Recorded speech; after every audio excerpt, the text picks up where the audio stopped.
Fishing for the keys What's to up, your Dave? whole damn life. One tap, now they swimming in your bank late night. Dear customer, copy paste same line. Spelled your name wrong, can't even fake the design. Buzz in your pocket, yo, click for the check, click for the virus, click, lose respect. Scamware 101, Jared, break it down. If it sound too sweet, better turn it around. Easy cash, fast love, miracle in cash. Hit the lead, not the link, we ain't falling for that. Scamware 101, say it with your chest. Call them out, block the number, treat it like a test. If your gut say run, then you follow that drum. Scamware, class has begun. You must go to the store and buy gift cards. Stop! It's a scam! My uncle works at a hedge fund and gives me insider trading tips. Download this trading app. Stop! It's a scam! My bank suddenly needs my password, my PIN, and my first pet's social security number. Stop! It's a scam! This is urgent. You can't hang up. Get lost, scammer. They slide in your DMs, hey friend, long time. Photo look perfect, but the grammar ain't right. Click this link, your package on hold, but you never ordered. That story feel old. They rush you, they push you, act fast, don't wait. Soon as there's pressure, you step on the brakes. Dare break it down, plain talk, no gloss. If they hate your questions, that's your sign to walk off. Red flags, listen when he talks. Jared got the map when the road feels dark. If it sounds too sweet, then you step back smart. We don't get scammed, yeah, we guard our hearts. Hey, red flags, learn them by heart. Scam awareness class, that's the hardest part. But he slow it right down, so we all take charge. We don't get scammed, we don't get scarred. You must go to the store and buy gift cards. Stop! It's a scam! My uncle works at a hedge fund and gives me insider trading tips. Download this trading app. Stop! It's a scam! My bank suddenly needs my password, my PIN, and my first pet's social security number. Stop! It's a scam! This is urgent. You can't hang up. Get lost, scammer. Yo, it's Jared in the booth, spitting scammer and truth. They fishing in your inbox, man, they stealing your youth. Phishing emails, got that urgent in the line. Click that link and your bank account's not fine. Fake tech support, they call you at noon. Your PC's infected, yeah, they're singing that tune. Pick butchering scams, betting wallets to slice. Invest in the fake love, but you're paying the price.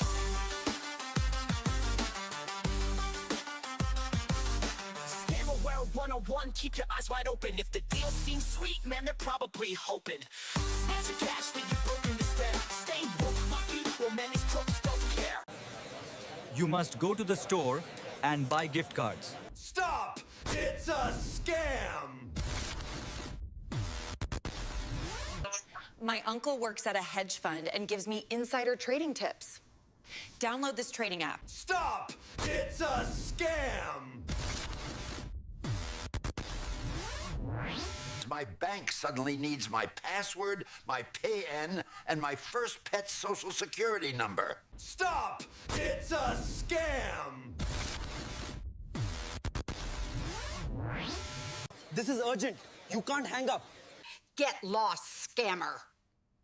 It's your bank, message on your phone. Jared says pause, don't tap that alone. Spelling kinda shaky, logo looks strange. Why they in a hurry, what's the real game? Dave Cruz jumps in, check that URL. Little extra letter, rings like a bell. If they want your code, that's your front door key. Real ones never ask, just trust me. Scam awareness 101, we don't click quick, we don't just run. Stop, read it line by line. If it smells off, then hit decline. Scam awareness 101, learn the tricks, then tell someone.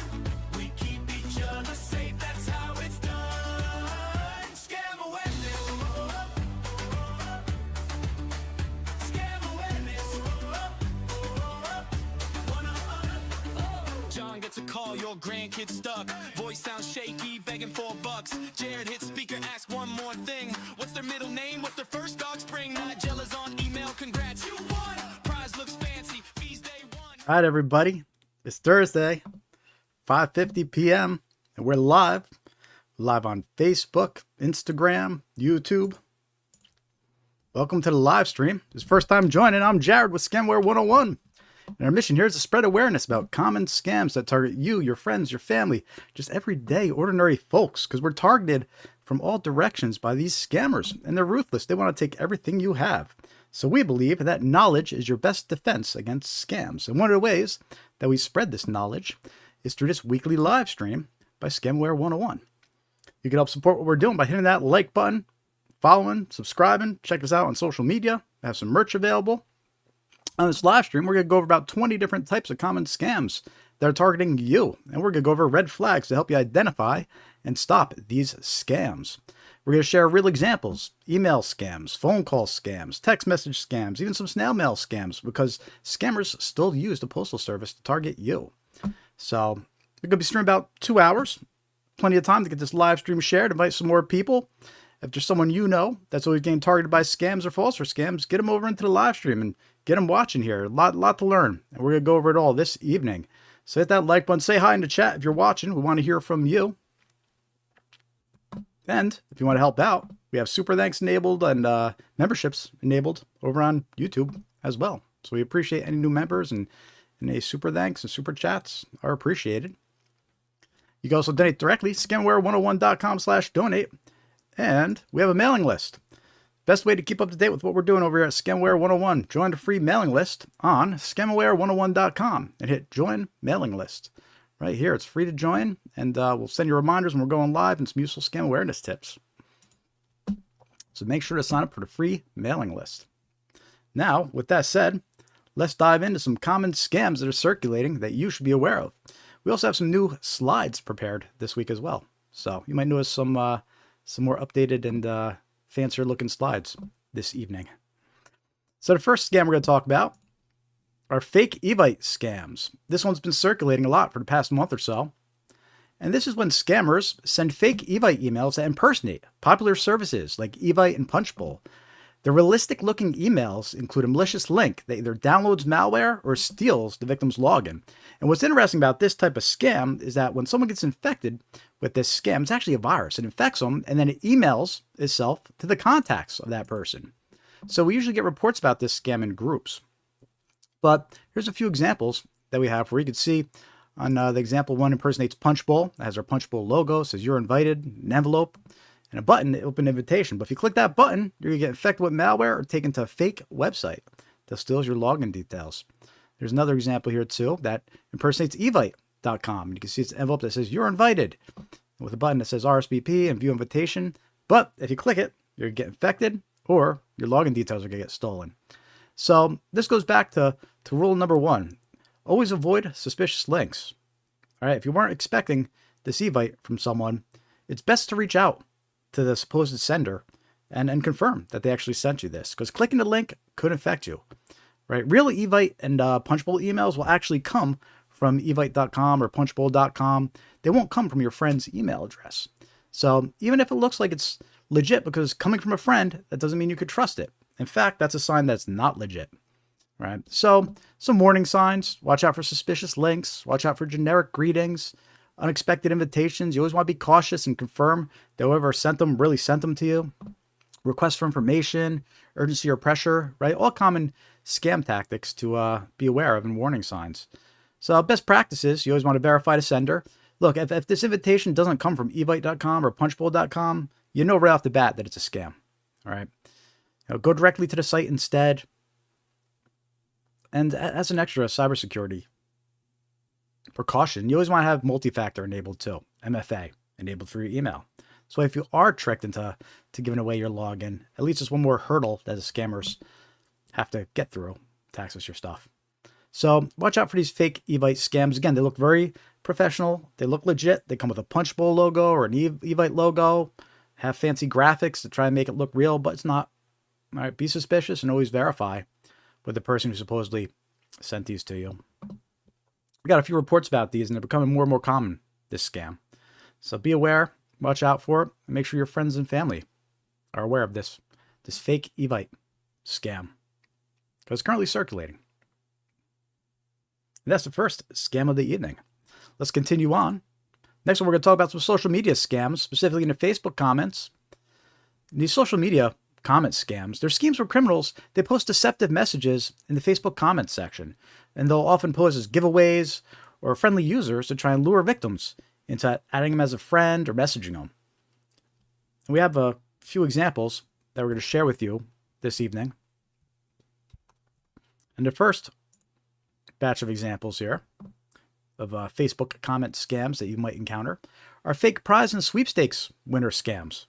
And this type of scam is not just a social media scam. This is actually a very common scam that's been around for years. Right? Sometimes you'll receive a letter in the mail that says you won. Sometimes you'll receive a phone call that says you won. But in this case, we're going to talk about the comments that these scammers leave claiming that you won.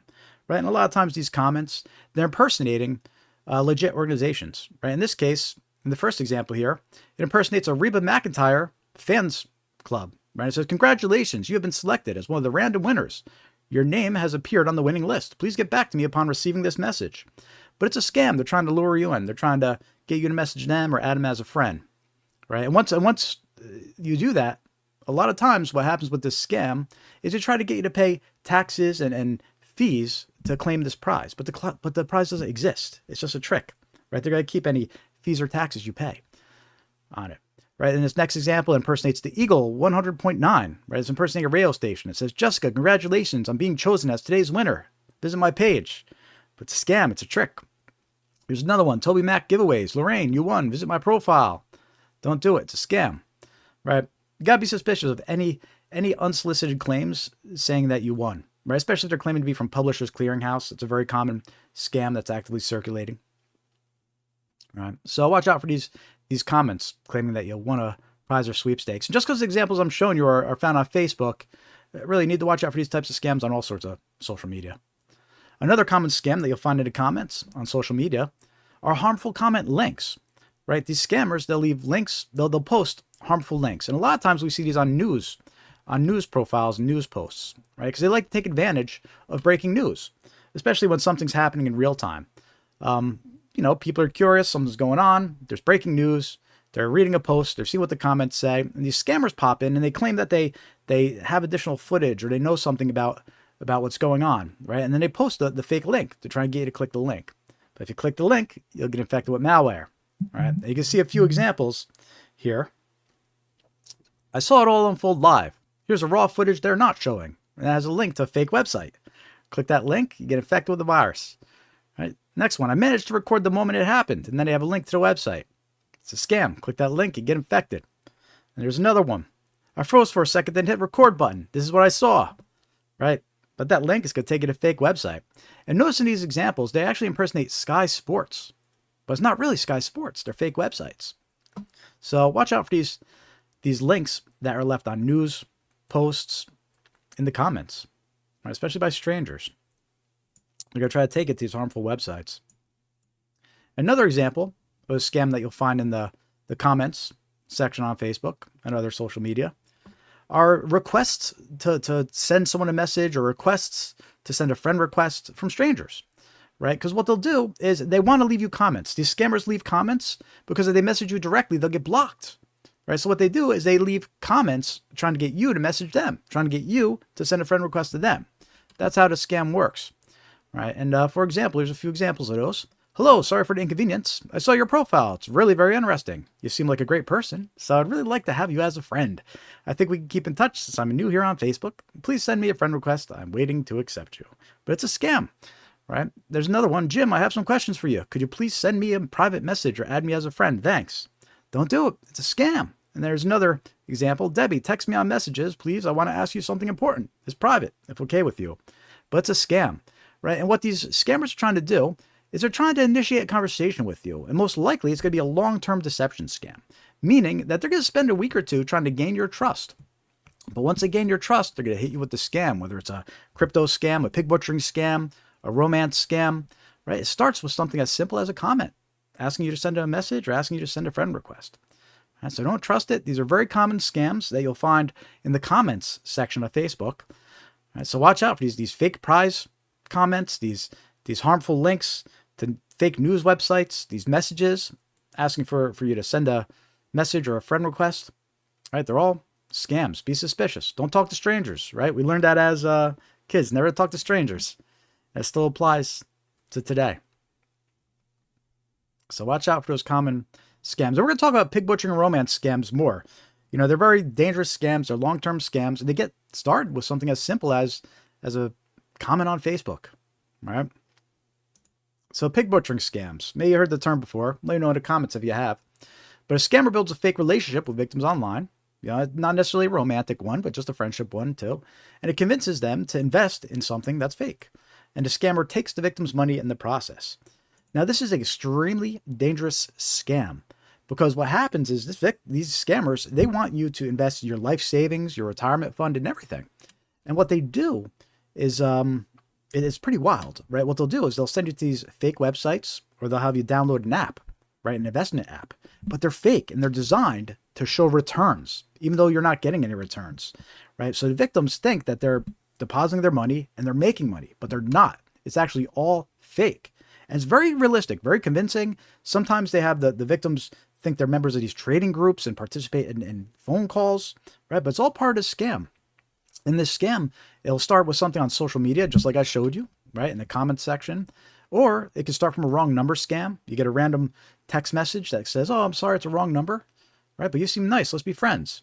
They build up your trust. And then after a week or two, they say, hey, my uncle or aunt, they're an expert investor. You want to join our investment group? Or they'll say they have a private or invitation only investment group to join. Or they'll say, I learned about these, how to do these types of trades while living overseas, right? They make it sound like it's something unique that people over here haven't heard of, right? So they try to get you with those very common narratives. If you hear those narratives, when someone you're talking to online says that their aunt or uncle is an investor, right, and they're trying to get you to join an investment group, run. It's a very common scam narrative that they use. And just to give you an idea how damaging these pig butchering scams are.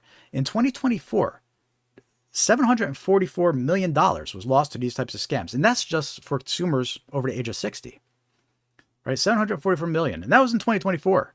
So it's even more in 2025, right? So again, very convincing. They send you these fake websites, these fake apps, and these apps, they show you all these great returns, right? And they say, see, keep on investing, invest your life savings, invest your retirement. You're going to double it. You're going to triple it. It's amazing. It's all a lie, right? And once they have all your money, they disappear. Also, keep in mind, sometimes they'll let you withdraw a little bit of funds just to be more convincing. So you think, wow, they'll let me withdraw the money. This must be legit. It's part of the scam, right? So you find yourself in this situation. Don't let them justify that it's real by letting you withdraw some money, right? They do that. It's part of the scam. And this scam's become even more dangerous because of AI, right? They send you realistic pictures. They send you realistic videos. They can change their voice and appearance. So watch out for these pig butchering scams. It's a long-term deception, right? These people, they're going to gain your trust after a week or two before they even mention it. It's all part of the scam. So keep your guard up. Don't fall for it, right? Never send someone you don't know money. Be suspicious if a stranger's telling you to download an app or join a website. Very common scam, this pig butchering scam. Next scam we're going to talk about, romance scams. There's when fraudsters, they'll sometimes create fake online profiles, right, to establish a romantic relationship.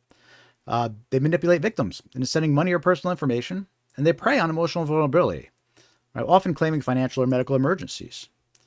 And sometimes these types of romance scams, they'll start on social media, right? How we just showed you those comments trying to be your friend, right? They're all part of these long-term deception scams, right? They can start with dating websites and dating apps with fake profiles, tons of scammers on dating websites and dating apps, right? And some common narratives why these scammers, the reasons why they say they can't meet up with you, right? Here's common narratives. If you hear these narratives, run, right? They say they're in the military and they're deployed overseas.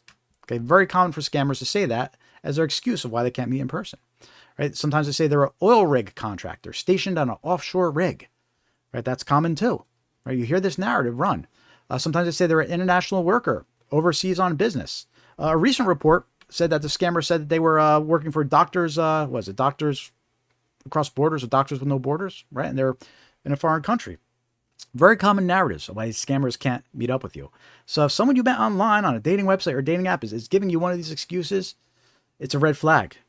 Major red flag, right? Especially, eventually they're going to start asking you for gift cards. They're going to start asking you for Bitcoin. They might tell you to go to Walmart and load a OnePay account. They might ask you for a wire transfer, right? They make up these excuses. Once they have you emotionally attached, they start saying they need money for medical bills, or they need money for legal issues, or they love to come see you, but they need money to sort out passport fees and travel expenses. It's all part of a scam. Don't trust it. Don't give someone that you haven't met money, right? Don't do it. And again, because of AI, right? These scammers, they're sending you fake images, fake videos. They could change their voice and appearance using AI. And we're actually going to talk about that next. I'm going to show you some AI scam examples, how easy it is for these scammers to create these videos and images that appear like somebody else. All right. And by the way, if you want to see how serious this scam is, go check out The Tinder Swindler over on Netflix. It's a great documentary about this type of scam. It's entertaining, but at the same time, it kind of reveals, how dangerous these scams are. You hear about these victims losing hundreds and thousands of dollars to these romance scammers. It's a big deal. So go check that out. Anyway, watch out for these romance scams. You can't stress enough. They're using AI to seem like they're real. Okay. And speaking of AI to seem like they're real, they're cloning their voice. They're creating videos. All right. And what I did is I actually cloned myself. I want to show you how easy it is for these scammers to create a video of themselves as if they're somewhere else. Right. So here's a video of me. Right? I mentioned one of the excuses that these scammers use is they say, I'm on an offshore rig. Right. And that's why I can't meet with you. Okay. And they might even send you a video that looks like this. All right. Here I am in a hard hat. Here you go. Watch this. Hey, I just wanted to explain why I'm hard to reach sometimes. I'm back out on the rig again, and the signal out here is pretty unreliable. It's loud, it's busy, and I don't always get a chance to talk like I want to. But I didn't want you to think I was ignoring you. I'm not. I've never been on an offshore oil rig before. I don't own that hard hat. I don't own that orange vest, but I was able to create that video just like a scammer would create that video. These are the type of things they could do with AI now. Sorry, I'm on an offshore rig. I can't meet up with you, but hey, can you send me some money? Right? That's what they do. That's how easy it is for them. Here's a news clip, a recent news clip about voice cloning. They need to watch out for. All they need is 20 seconds of your voice and they can clone your voice. He says criminals just need a 20-second clip of someone talking, often pulled from social media, and they can make an eerily similar clone of their voice. All the way to the point that a mother can't tell the difference between her own child and a machine. It was just exactly like Noah. It was unbelievable. It's scary. Jerry Scally got a call from his grandson Noah last month saying that he was having a very bad morning. I said, what happened? What's wrong? He says, I was involved in a car accident and I have a broken nose. But then Scally thought something sounded off about the voice. The person on the call spoke a little slower than his grandson, so he hung up and likely avoided a scam. His grandson was actually at school just fine. These are sophisticated groups of people. They're often overseas. They're working out of an office building. IDIQ says voice cloning scams are relatively new. They've only started getting reports about them within the past year. The worst part of this is every week we're getting more calls. We're seeing more victims. And the reason we're seeing more victims is because it's effective.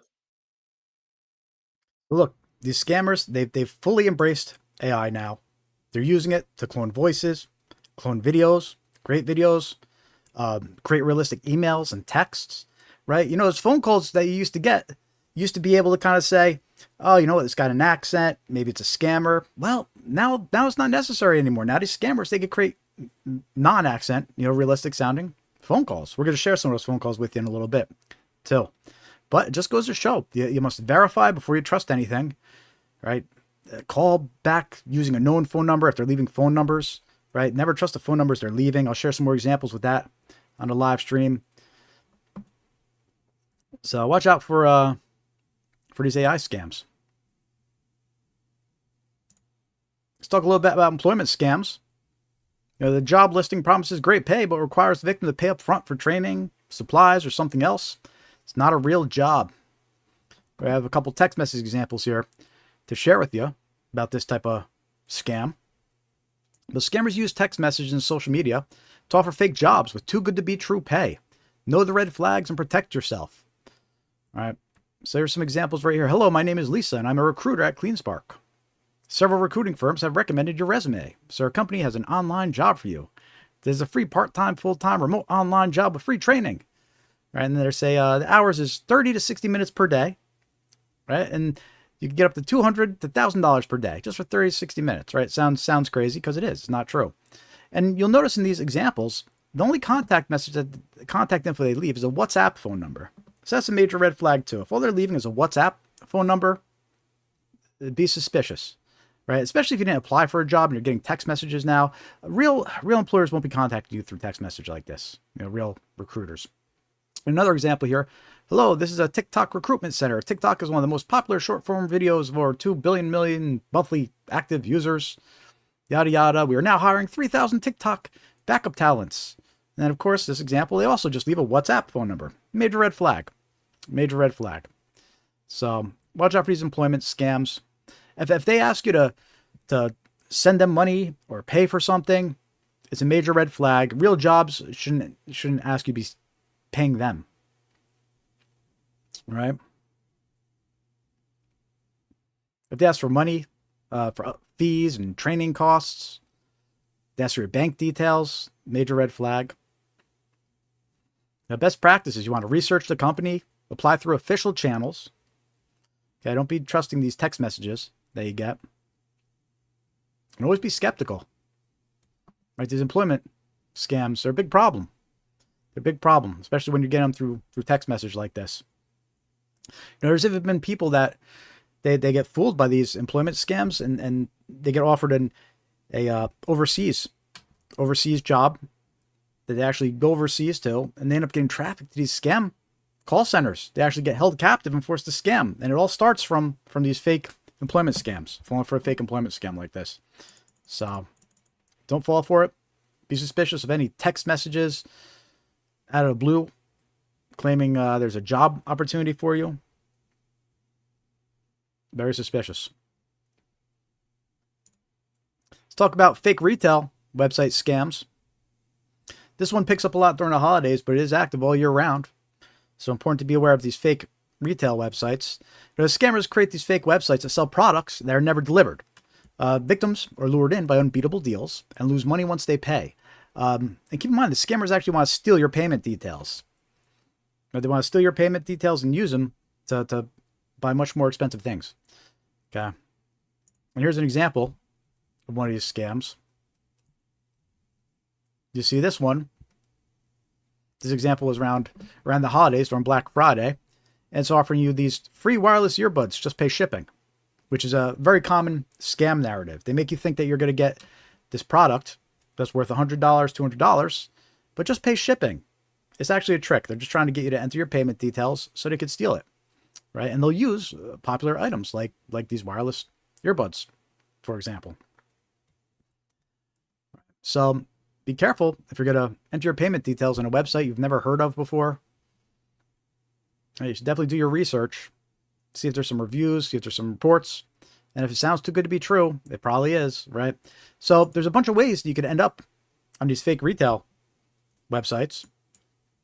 You could end up from clicking ads on social media, because scammers purchase ads just like anybody else, right? You're scrolling around on social media and boom, you get an ad that says free wireless earbuds, just pay shipping. You click that ad, you get taken to the fake website, right? Scammers purchase ads all the time on Facebook and other social media. You could end up finding these fake retail websites through search engine results, right? Scammers do that all the time too. They purchase sponsored listings on Google, for example. Maybe you're even searching for wireless earbuds and you see this great deal that pops up on Google. It's a sponsored listing, right? But it's a scam, right? It'll take you to a fake website. Emails impersonating vendors. Maybe you'll get an email. Black Friday sale. Click here, wireless earbuds, just pay shipping. All right, but it's a scam, right? We already know that scammers send out hundreds of thousands of scam emails every day. There's one of many scams they can target you with an email, right? And then there's website ads and pop-ups. Even if you're on a website that you know is legit, a website that you trust and you know isn't a scam, their ads might be from a third party, right? Which means scammers can still purchase ads that show up on these websites. So even if you're on a website that you know and trust, you see this ad for wireless earbuds, right? That just says, just pay shipping. It could be a scam, right? Because they use third parties for the ads. So beware of too good to be true offers. Make sure to check reviews for sites that you've never seen before and be on high alert during the holidays. All right, we got another scam, another example of a fake retail website. Here's one that impersonated Domino's. All right, Dave sent this one over to us a couple weeks ago. There's a warning from Domino's, the pizza place. They're warning people that Scammers put up fake websites that look like Domino's, and people were searching for Domino's and going to these fake websites, entering their payment details in and getting them stolen. Right? They think they're ordering a pizza. They're really getting their payment details stolen by these fake websites. They're designed to look like Domino's Pizza. All right. So look, there's no limitation to who these scammers, who they'll impersonate. It's very easy for them to put up these fake websites. You know, they're even putting up fake websites that impersonate Domino's. Right. So watch out. When it comes to these fake websites, there are some warning signs. You want to check the website address or URL, right? Make sure it looks legit. There's no misspellings, extra letters and numbers added to it. Right? If the deals seem too good to be true, be suspicious, right? Poor website quality, major spelling errors or low quality images. It's becoming less and less now because of AI, but still a red flag if you see them. Right? Fake social media accounts maybe promoting these websites. If they don't have HTTPS in the URL. So watch out for these fake retail websites. There is no limit to who these scammers will impersonate.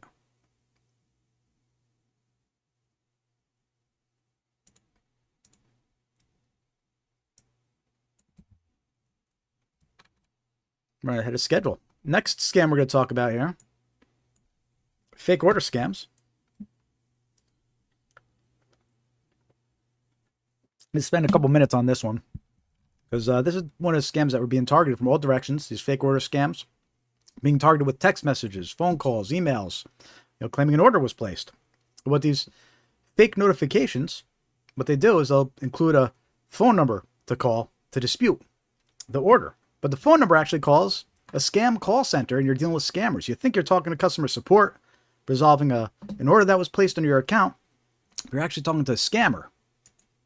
We have a few examples to share with you about this type of scam. The first one is a text message example. Apple approval notice. We have noticed that your Apple iCloud ID was recently used at Apple Store for $143 by Apple pre-authorization, Apple Pay pre-authorization.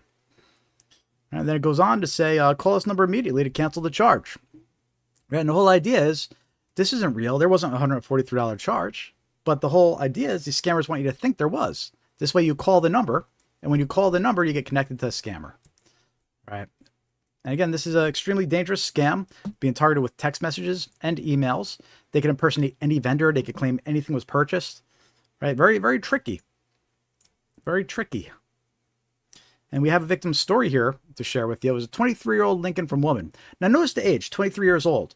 It's a common myth that only the older folks are falling for scams. But younger folks are falling for just as many, if not more, scams than older folks. Just like this 23-year-old woman. She lost $4,100. It's an identity fraud scam. It was a fake order scam. And it began with an email claiming she had purchased an iPhone. Right? The woman called the number provided in the email to dispute the purchase. And she was told she had multiple accounts open. And she was informed someone was using her identity. Again, none of that's true. That's all part of the scam. Right? And she thinks she's talking to Apple to dispute an order, but she's actually talking to a scammer. And then, according to police, scammers connected the woman to a person posing as a CIA agent who instructed her to withdraw $3,600 from her bank account. Next day, she was directed to use money to purchase Walmart gift cards and send photos and receipts. We're going to talk about this a little bit more too later on the live stream, but it's always a red flag when someone's asking you to purchase gift cards. But anyway, so this woman lost $4,100, this victim, to this fake order scam.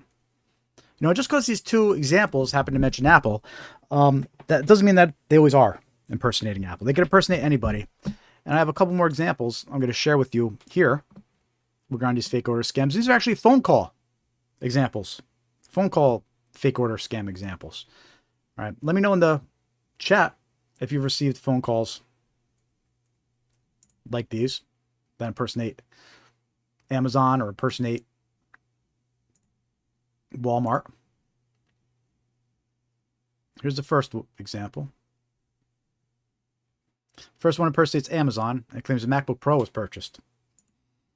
This call is to authorize the payment of $1,499 for the recent order of Apple MacBook Pro on your Amazon account.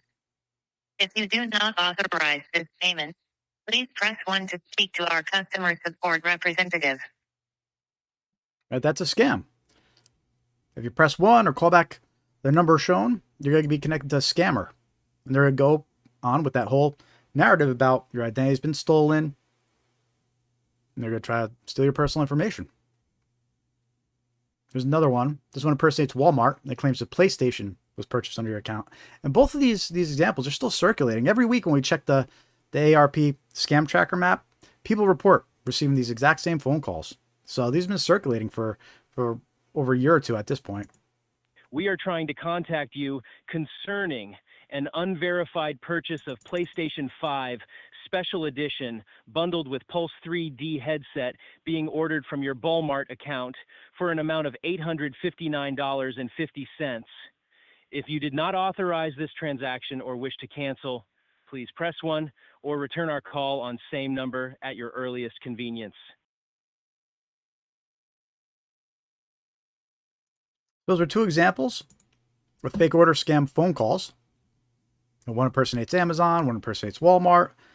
Again, they're dangerous because these scammers, they can impersonate anybody. They can claim anything was purchased. They're fake calls, they're fake orders, but they're real losses, right? So look, answering the phone. I always recommend don't answer the phone if you don't recognize the phone number. If it's not a contact, don't answer it, right? And pressing 1 or calling back unknown numbers, they shouldn't be trusted. That's dangerous, right? What you want to do is go reach out to Amazon directly. Check your Amazon account directly. Reach out to Apple directly. Check your Apple account directly, right? But don't call back these numbers or press 1 because it got connected to a scammer, right? So watch out for this type of scam. Very common, these fake order scams. Best practices, don't share personal or financial information. Verify orders directly in your account, right? Don't call back these numbers. Don't press 1. Go check in your account. Right, contact the companies directly through official channels only if you're concerned that these are real. But those two examples I just played for you, they're 100% fake. They're scams, extremely active scams. They're circulating as we speak. All right, so stay alert and stay informed, and don't fall for that type of scam. Let me know in the chat if you receive calls like that. Next scam we're going to talk about is grandparent scams. It's when scammers impersonate a distressed relative, claiming to have been arrested or needing financial help. Sometimes they say they've been in an accident, right? And victims, usually seniors, that's why it's called the grandparent scam, act quickly to assist their loved ones. The scammers often impersonate law enforcement, court personnel, and lawyers to extract even more money from the victim, right? So think about this for a minute. It's called the grandparent scam because it's targeting grandparents. That's it's a pretty heinous scam, right? They're impersonating the kids, they're impersonating the grandkids, and they're targeting the grandparents and parents, right? So if you're the parents or the grandparents out there, be aware of this. If you're the kids or grandkids, make your parents and grandparents aware of this one, right? And we're going to show you an example, an actual video right now of one of these scammers performing one of these grandparent scams. Because you might be wondering, how could someone fall for that? I would recognize my child or my grandchild's voice. Maybe not so much, right? So let me just frame this video real quick for you before we play it. Right, the scammer we're about ready to watch is a grandparent scammer. He's from the Dominican Republic, right? And this scammer is known as an opener. He initiates contact with the victim. He opens the scam. And once the victim is hooked, he hands it off to scammers known as closers, right? So this video was actually recorded of an actual scammer, right? There's a YouTuber, goes by the name Scam Sandwich. Check out his YouTube channel, check out his videos. He's got the full video over there. But he actually hacked into this scammer's computer and watched the scammer on webcam and recorded him performing one of these scams. So, thanks to Scam Sandwich, we're going to watch a short video of this real grandparent scammer trying to perform a grandparent scam. Here we go. Oh, Mom, I had a car accident. Huh? I had a car accident, Mom. Is this Linda? It's me, Linda. Where are you? I got a car accident. What happened? I'm gonna put the officer on. I got arrested. You got arrested? Hi, ma'am. Yes. Hi, are you Linda's mom? Yes. What I'm gonna need you to do is grab a pen and paper and write down Linda's case number, ma'am. I need you to hurry up, please, ma'am. Case number? It's the number 2. 2? The letter B as in boy. Can you read that back to me? 2B. Now, I'm gonna read what's going on, ma'am, okay? Okay. Linda was involved in a car accident. It was stated in the police report. She admitted that was her fault. While she was driving, she was using her phone. That's what caused the accident, ma'am, okay? Oh, man. The woman that was driving the other vehicle was 7 months pregnant. We had to rush her into the nearby hospital. She might lose her baby. Oh, really? Yes. Now, we actually confiscating her cell phone for legal evidence, so she cannot receive or cannot make calls. This is going to be her only last call. Are you with me, ma'am? Yes, I am. Now, she actually wrote a note down here saying that she didn't want anyone to know about this. Let's honor her wish for right now because it's too much for her right now. That's what she's saying. What I'm going to need you to do, ma'am, is stay by the phone and wait for the lawyer to call, okay? Okay. Okay, bye-bye, ma'am. All right, bye. That's a real example of a grandparent scammer trying to scam a victim. And you see how convincing that is? He impersonates a distressed relative. It sounds like it could be anybody's relative, right? They're crying, they're stressed. It could be anybody's relative. Notice a little trick. He says they confiscated the cell phone, so don't try calling, right? That's just a trick trying to discourage the victim from actually calling their loved one to see if it's true, right? He requests for secrecy by saying that the granddaughter or daughter is embarrassed, right? And instruction not to tell anybody. It's all part of the scam, right? It's all part of the scam. So, look, you find yourself in a situation like this, don't trust it. Right.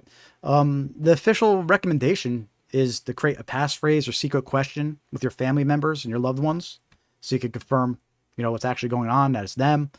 Right. But look, you get a call like this, hang up and call your family member directly. Call the supposed police station that they're calling from directly. Right. But you can't trust calls like this that were unexpected, unsolicited. Right. Very convincing. We're dealing with professionals, these scammers. They do this all day long, and they can be very convincing. So don't fall for it. Protect your family. Make sure your loved ones are aware of this type of scam. Hey, shout out to Katie. Good to see you, Katie. You got Katie and Dave in the house today. Two of the YouTube members. Always appreciate you guys. Always glad to see you. Help support what we're doing over here, but sign up for a YouTube membership. Always appreciate it. We have some merch available too for anybody out there that wants to scoop up some merch. Got some scam-aware mugs, coffee mugs, mouse pads, stickers. Useful merch to help remind your loved ones not to fall for a scam. Let's keep talking about these scams here. Make sure to hit that like button if you haven't yet. If anybody new's joining, say hi in the chat. Let us know you're watching. I want to hear from you. Oh yeah, don't forget to join our free mailing list as well. Scamaware101.com. Hit join mailing list. Free to join. We'll send you some scam awareness tips, some reminders when we're going live. Best way to keep up to date with what's going on over here at Scamaware 101.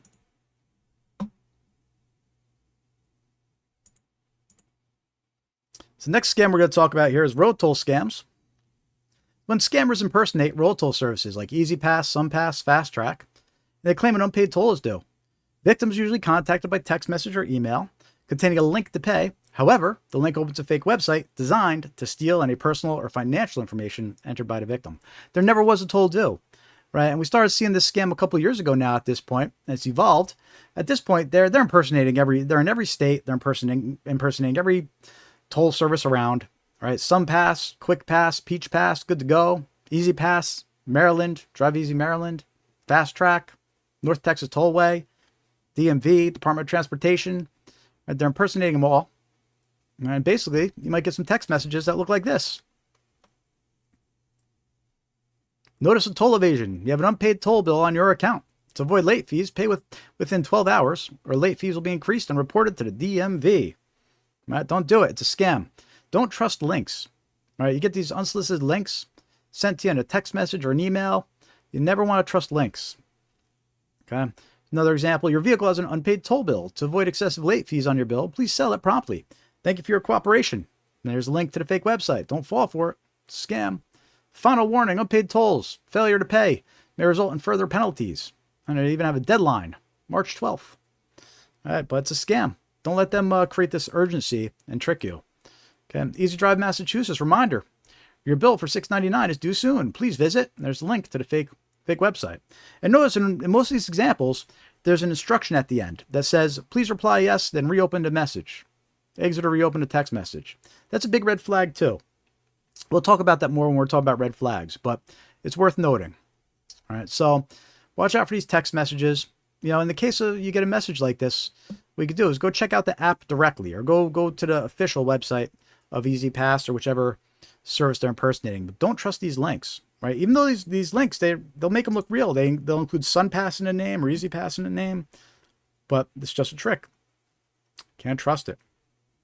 And what's interesting about this unpaid road toll scam is we actually saw it evolve. It's evolved over the couple of years to turn into these outstanding traffic ticket scams.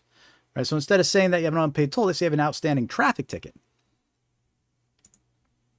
And here's a couple examples of what those might look like. Nebraska Department of Vehicles. Enforcement penalties begin July 21st. Our records show that as of today, you still have an outstanding traffic ticket in accordance with Nebraska State Administrative Code 15C-16. If you do not complete payment by July 20th, we will take the following actions. Look, and then what they do is they include all these scary things that are going to happen to you, supposedly, if you don't click the link and pay, right? And this is what they did, try to scare you with all these scary things to get you to react without thinking. So they threaten to report you to the DMV violation database, or suspend your vehicle registration, suspend your driving privileges, transfer to a toll booth and charge a 35% service fee. They say you may be prosecuted, your credit score is going to be affected, right? All scary stuff. But that's a tactic they use. They want to scare you into reacting, right? And then next to it in this example is Illinois Department of Motor Vehicles, right? But it's exactly identical to the first example here. They say the exact same thing. Right, our records show that as of today, you still have an outstanding traffic ticket in accordance with Illinois Code 15C-16. And it goes on with the same threats, which, goes to the point that if a scam's in one state, it's probably in other states too. Right, so most definitely in other states too. And next to it, one more example here. Final notice, unpaid traffic violation, payment required by January 19th. There's a final notice for an unpaid traffic violation under New Jersey law. Failure to pay by the deadline will trigger enforcement actions. Right, and then they have a list of scary things that will happen. Try and trick you into clicking that link.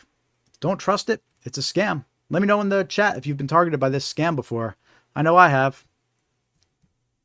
Right, but you never want to click these links that come from unsolicited and unexpected text messages, even if they seem important like these, claiming that you have an outstanding traffic ticket. And we actually saw this one evolve more recently into these fake parking ticket scams. Right. And we have some examples of these more recent ones here. People are getting texted and emailed these documents that were attached. And these were made to look, they look pretty legit, right? They have the state listed up top. They have the state seal up top. It tells you there's going to be a hearing because of a parking violation or toll violation. It even has a date for the hearing. It has the local court's address and everything there for you. Right? It's a pretty detailed, convincing looking document. They even have a QR code to scan, but it's going to take it to a fake website that steals your details. This one started popping up a couple months ago. And it's pretty much in every state by now. It's either state of New Jersey, state of Massachusetts, state of Florida. What's interesting about these is if you zoom in on the state seals, you could tell that they're actually AI. See how they're not real letters? They're kind of gibberish. All right, so you could tell that they're not real when you zoom in and look at them. And like Katie mentions in the chat, these type of scams, they're called spray and pray. Right? The scammers are just sending the same message out to hundreds of thousands of people. And it's a numbers game. They know that some people, they might be in New Jersey, or someone might have visited Florida recently. Right? And they know that a certain amount of people might fall for this and think, well, I must have went through a toll or parked somewhere I shouldn't have when I was visiting. All right.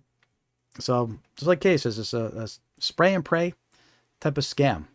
Right? They just know that a certain amount of people are going to fall for it. Right? So watch out for this one. Don't be fooled by how realistic they look with the state logos and everything up there and the courthouses, and it's wild, but don't fall for it. And sticking on the theme here of these fake traffic tickets and parking violation scams. There's been fake parking tickets, actual paper being left on people's windshields. Right? It's a fake parking violation notice that's actually left on your car, and has a QR code to scan. And over here to the right is a real example of that. This example was in Houston. Right, someone came out to their car. They were parked in Houston, and they had this fake parking violation notice in their windshield. And we see this a lot in major cities. Denver's another one that we've seen this reported in. And what happens is it has a QR code that if you scan it, it takes you to a fake website, and you think you're paying a parking ticket, but you're actually getting your payment details stolen by these scammers. So it's not just online that you have to be careful and watch out for these scams. It's out there in real life too, especially these QR codes that we'll talk about more later in the live stream as we continue here. But look, warning signs, generic or missing agency information, right? They didn't really have much information about the agency there, right? Threats of fines and towing, QR codes to unknown websites.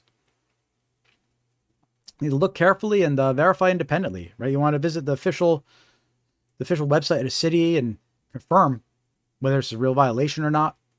Contact official sources. Right? Don't trust these parking violations just because they're on a piece of paper left on your car. Again, we see this a lot in major cities, so don't fall for it. And the last parking / vehicle type scam we're going to talk about here is fake parking meter QR codes. Right, this one's interesting. There was a warning from the BBB about this one. Scammers are actually printing out fake QR codes, malicious QR codes, and putting them on top of the real ones on parking meters. So, you know, all these parking meters nowadays, you scan them and you pay through your app. Well, what happens is you scan the fake QR code, it takes you to a fake parking website, and they steal your payment details, right? You think you paid for parking, you actually gave your payment details to a scammer, right? You go out to dinner or whatever, you come back, your car's towed because you didn't pay for parking. And then you get a real parking ticket, right? So you get screwed left and right with this one, but you have to be aware of it, right? They put these fake QR codes on top of real ones in public. And then really the safest QR code is one that you don't have to scan, right? If you're going to the park, open up the app on your phone directly. Don't scan the QR code. Just open up the parking app directly on your phone and pay for parking that way. But you always want to inspect the QR code. If you got to scan the QR code, at least inspect it. Look like it's a sticker or not. See what was tampered with. Okay. Again, if you could avoid it, just use the parking app or the parking website instead. Okay. You always want to be careful with this out in public. Not just parking meters, but any QR code in public. So, and this warning came out a couple years ago from the BBB. So it's only gotten worse since then. The fake QR codes on parking meters and signs, right? They can lead to identity theft and stolen credit card information, unexpected charges. And don't fall for it. Be aware.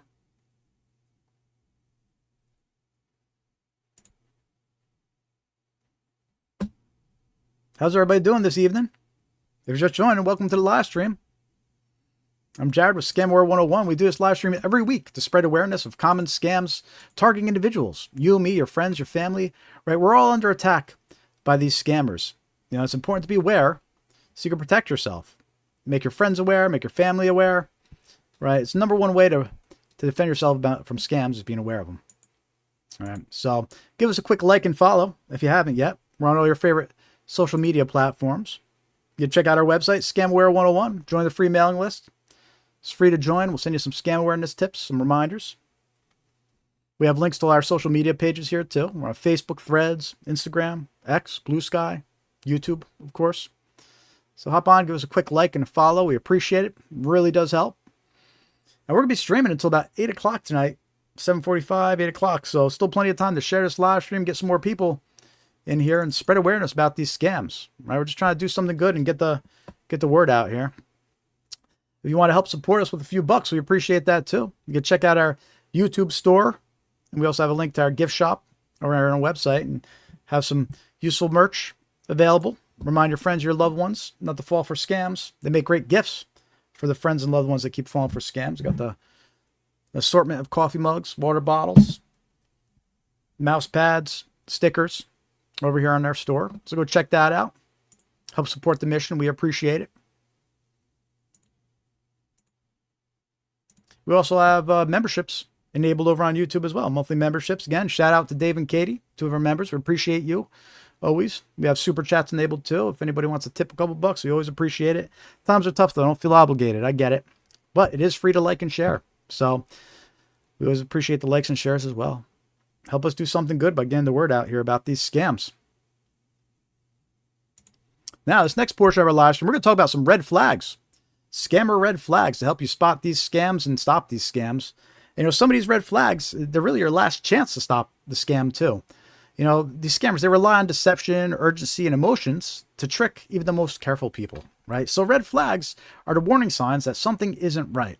And we're going to go over 10 red flags this evening. We have videos about these red flags too over on our YouTube channel. So if you know someone that would find these useful, that should be aware of them, you can go share those red flag videos as well with them. But we're going to talk about the 10 red flags here too. Let me know in the chat. By the way, you know, we have the agenda here that we go over, but nothing's in stone on these live streams. It's kind of a free-for-all on our live stream every Thursday here. So if you want to hear about a certain scam, let us know in the chat. If you want to share a story with everybody, let me know in the chat, and I'll relay it over here for everybody else to hear. Right? We it's a friendly live stream here. You can engage and talk, and we can interact with our viewers too and answer questions. So don't be shy. Say hi in the chat. Let us know you're watching. Want to hear about what scams you're being targeted with, what scams your friends have fallen for, right? It takes a village. It really does to help spread awareness about these scams. So let's dive into some red flags here. Red flag number 1, they are dealing with a scammer, right? They create a sense of urgency using fear and threats. They insist on immediate action, right? Scammers try to create urgency and fear because those emotions push people to act quickly without taking time to think. Okay, the more panic and pressure scammers create, the faster a victim will hand over money and information. They know this, so that's what they do. They want to scare you to get you to react, right? As in that the grandparent scams that we just showed, right? They make you think a loved one's in trouble. They make you think your grandchild's in jail or has been in an accident. They need money, right? They're trying to get you to react, you know, by creating this fake urgent situation. Okay, the arrest warrant scams, we're going to talk about those in a little bit, but they make the victim think that they're going to be arrested, right? Pay now, otherwise we're going to send our deputies and arrest you right now. It can be a scary situation, right? Bank impersonation scams, they make the victims think that their money's not safe. They have to withdraw immediately, otherwise the scammer's going to get it, right? But it's all part of the scam. They're trying to create this urgency and this fear to get you to react. They want you to react without having time to think. Right. And we'll see in some more examples that they try to keep their victims on the phone while they're going to the bank because they don't want them to talk to anybody. Right. So it's a big red flag if someone's calling you and telling you to react now and insisting on immediate action. Right. Don't fall for it. They're trying to create urgency. They're trying to create fear. Right, so that's the first red flag of the 10 red flags that we're going to talk about this evening.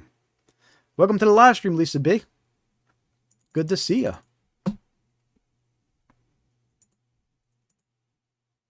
Anybody that's just joining, make sure to hit that like button. We're going to be streaming until about 8 o'clock, so plenty of time to share this live stream, get some more people in here. Just spreading awareness, getting the word out there about these scams. You know, there's a lot of resources for businesses out there, but there's not a lot of resources for individuals, right? So that's why we focus on these scams that are targeting you, your friends, your loved ones, your family members, because we're being targeted all day by these scammers. It's not getting any better, right? So another red flag. Red flag number 2, they request that you keep the matter confidential or secret. Right? It's extremely common for scammers to ask for confidentiality. They don't want you to discuss the situation with other people because they know the more people you talk to, the more likely you'll be told it's a scam, right? So we see this a lot. For example, the grandparent scam that we showed a video of earlier, they'll say that the relative is embarrassed and ask you not to tell anybody. That's just a trick. They're just trying to get you to stay quiet while they steal your money, right? Investment scams, they'll say that it's an inside tip and not to tell anybody or a price is just for you. All right, but it's part of a scam. They're trying to get you to be quiet.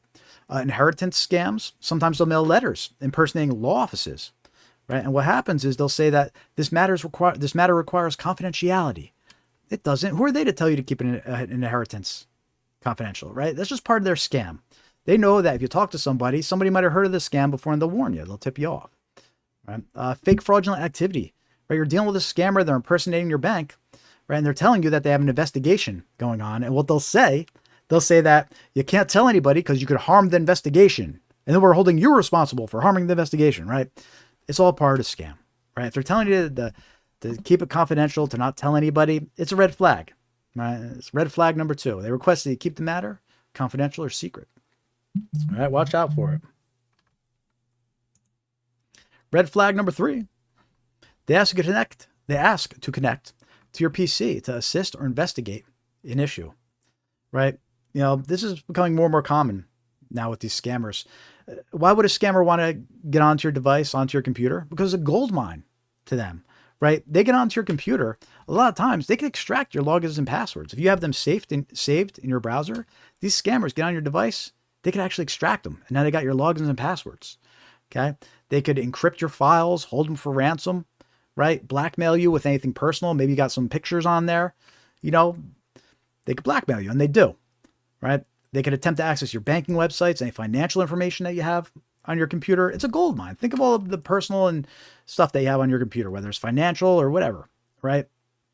So they could hold it for ransom. They could blackmail you with it. They get access to your logins and your accounts, right? So they're going to try to get onto your device. This is part of their playbook. And we see this with tech support scams, right? This is when a lot of times you get a fake virus alert. It says, call tech support at this number. You call the number, you think you're talking to tech support. You're actually talking to a scammer. And what they do is they say, let me connect your device to remove that virus for you, right? Well, that's just a trick to get onto your device. Fake order scams, we talked about these a little earlier, but sometimes what they'll do is you'll call up thinking you're disputing a fake order, this order that was placed in your account, and they'll say, let me connect your device to see the notification. It's a trick to get onto your device, right? So it should be a red flag. And then there's a fake fraudulent activity, right? When they impersonate an agency investigating fraud, you know, we mentioned this earlier. And what they'll do is they'll say, let me connect your computer, bring up your bank accounts. We'll check for suspicious activity under your accounts. Well, they're actually tricking you into open each of your bank accounts, and then they see the balances that you have, right? It's all part of their scam. So if somebody wants to connect to your device, you know, a stranger, be suspicious is a big red flag. You know, don't fall for it. In fact, what I tell people when it comes to letting someone connect your device, you should already have that tech support person in mind, right? So let's say you get one of these fake pop-ups, or a scammer, you're talking to somebody and they're saying they want to connect to your device, right? No, I got my own tech support guy, right? Reach out to your own tech support person. Okay. No, don't let these strangers onto your device. And also, another thing they could do, if you let them on your device, they could use it to do illegal things. And now it traces back to you, right? They install something, now they can use the device when you're not even on it, do a bunch of illegal stuff, and it looks like you did it, right? So you never want to let these scammers onto your device. So that's red flag number 3. You're dealing with a scammer. They ask to connect your PC to assist or investigate an issue, right? Don't fall for it. Be suspicious. Lisa B says, no gold mine on my PC. It's empty like my mind. I'm sure there's something in your mind. You're here learning about scams, so you're a smart person, smarter than the people that aren't here, right? That's what I say. Red flag number 4. They're dealing with a scammer. They request payment in gift cards, prepaid cards, cryptocurrency, or depositing cash at a Bitcoin ATM. These unusual forms of payment, right? And the thing about this red flag is might be your last chance. This is your last chance to stop the scam, right? Because the next step is the scammer gets money from you. So if you take away any of these red flags that maybe you weren't aware of before, right, is this one, because it's your last chance to stop that scam, right? If somebody requests payment in gift cards, prepaid cards, cryptocurrency, it's a big red flag. And the reason scammers like to be paid in these unusual forms of payment, right, is because it's easier for them to move and transfer funds quickly. And it's also harder for victims to recover the money after it's sent, right? Because if you send gift cards to somebody, you take pictures and send them the pictures, they'd clear out the gift cards, you're never getting that money back. Cryptocurrency, you send cryptocurrency, you can't reverse that. You're not going to get it back. And scammers know this. They know it's very hard for people to get that money back once it's sent. So that's why they request these unusual forms of payment. Gift cards, prepaid cards, cryptocurrency. They have you drive to an ATM, a Bitcoin ATM, to deposit money. Another common one, it's not listed here, but Walmart. They have you go to Walmart and use a one account, it's called, right? So it's a big red flag if someone you're dealing with. Those are the forms of payment they're asking for. We see this with IRS and Social Security scams. They're impersonating government agencies, right? They're asking for gift cards or cryptocurrency. And look, if a government agency is asking you to pay in gift cards or cryptocurrency, it's 100% a scam because the government doesn't accept those forms of payment. Maybe in the future they'll accept cryptocurrency, but not yet.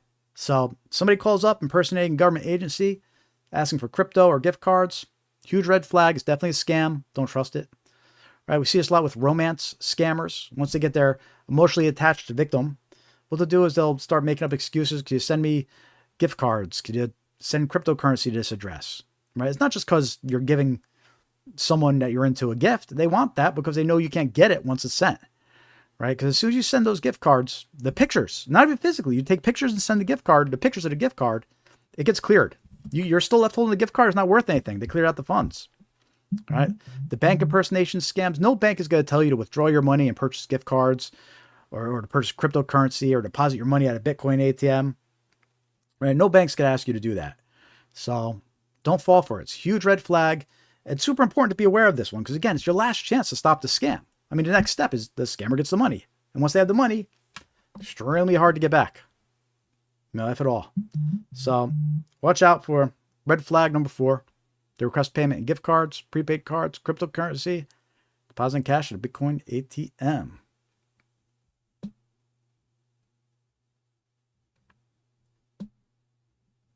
Very good, Lisa. Exactly.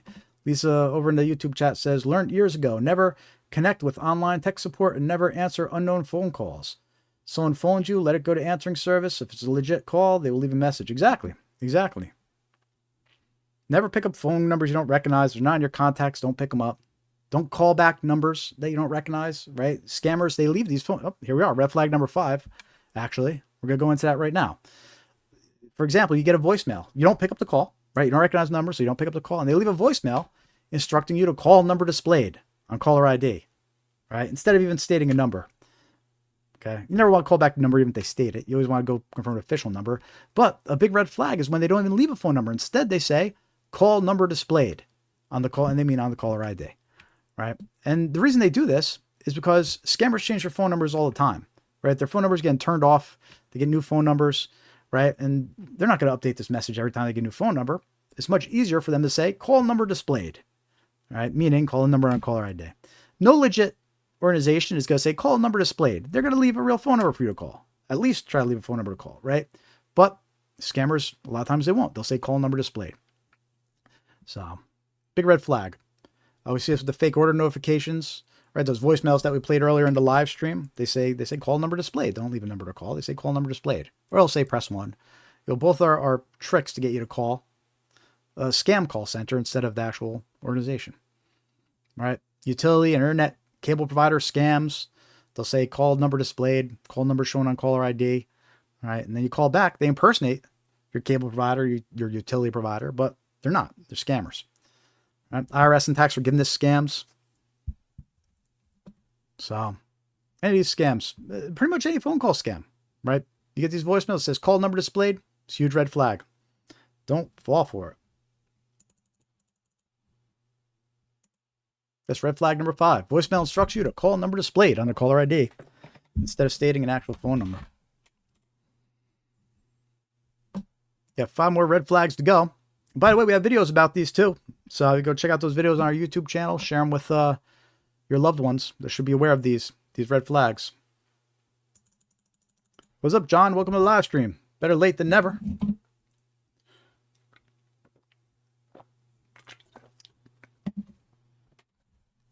Red flag number 6. An unsolicited email or text message instructs you to open a file attachment. This is actually cybersecurity 101. Right? You never want to open an email attachment or a text message attachment that you weren't expecting, from someone you don't know.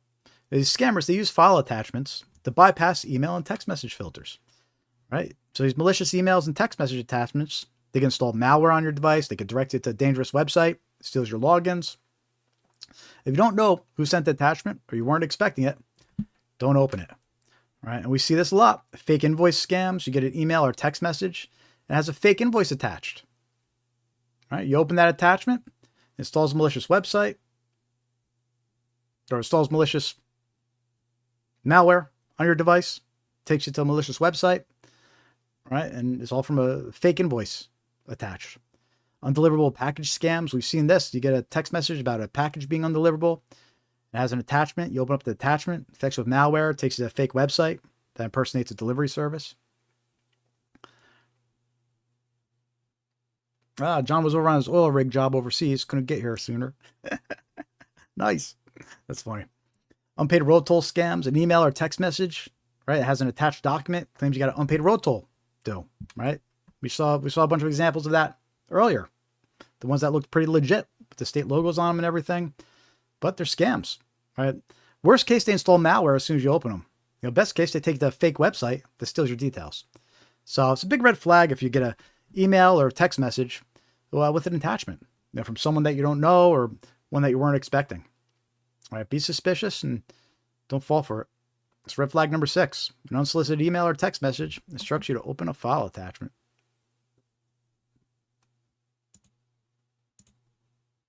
Red flag number 7.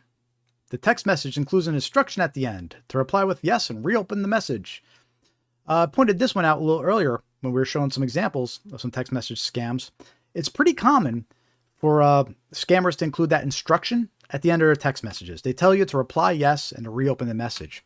And the reason why is because there's multiple reasons, right? First reason is if you reply yes, now the scammer knows your phone number is active, you read the text messages, and you'll even reply to them, right? And they'll add you to more lists, more scam lists. They'll target you even more because now they know your number's active, right? You never want to engage with these scammers, whether it's replying yes or even to mess with them, right? I always advise don't even try to mess with the scammers. Just ignore them. Don't reply. You reply. Now they know your number's active. They target you even more. Okay. Also, when you reply yes on some devices, it enables the link. It makes it clickable, right? So it's that much easier to end up on these fake websites that the scammer sent you. So it's a big red flag if you see this instruction at the end of the text message. It doesn't always mean it's a scam, but it's still a red flag and it's something to think of, right? We see this on pretty much any text message scam, whether it's outstanding traffic ticket scam text messages or undeliverable package scam text messages, even ones that impersonate the IRS, Department of Revenue, right? Pretty much any type of text message scam. You could see this instruction added to the end by scammers. And they want you to reply yes. They want you to reopen the message. Don't do it. That's a scam. And it's also red flag number 7, right? The text message includes an instruction at the end to reply with yes and reopen the message. Big red flag. How you all doing tonight? Hit that like button if you haven't yet. Say hi in the chat. Let me know you're watching. We're streaming live on YouTube. Still good on Instagram and Facebook. Excellent. So if you're watching over there, hit that like button. I'm monitoring the YouTube chat. So if you have any questions and want to share anything, head on over to YouTube and chat with us over there. Red flag number 8. The caller asks to confirm personal information like date of birth, social security number, Medicare number, right? Scammers impersonate medical, financial, and government services to steal your personal information. They'll claim to have an important message for you, but require personal information to verify your identity first. All right, we see this a lot. They'll call you up. They'll say, we're calling from your insurance provider, but we need to confirm it's you. What's your birth date? Right? Don't do it. Don't give it to them. Right? It's a scam. Sometimes they'll say a new card is being issued, but ask you to confirm your current card number first, Social Security or Medicare. Right? Common scam. You never want to give out information to unsolicited caller. It's a big red flag when you just get this call out of nowhere and they're asking you this personal information. And by the way, it doesn't matter what your caller ID says, right? Your caller ID might say that's your doctor's office. It might say it's the insurance company that you use. It might say that's Medicare, but that doesn't mean you could trust it, right? Because these scammers, they can manipulate caller ID, right? Remember that. Don't fall for that. If you take away anything that maybe you didn't know before, let it be that. You can't trust caller ID. You always have to hang up and then verify through official channels. But anyway, back to red flag number 8 here. When they ask you to confirm personal information like date of birth, social security, or Medicare number, right? We see this a lot with Medicare and healthcare scams, right? Because all the scammer needs, they just need your Medicare number, your date of birth, right? And now they can file these false medical claims as you, right? We see it all the time. It's Medicare and healthcare scams, right? Government impersonation scams, right? They want to get your social security number, your date of birth, right? Because now they could steal your tax return or open up fraudulent bank accounts and credit cards under your name, right? So it's a big red flag. Somebody calls you up and just starts asking you personal information. Never give out any personal information right away.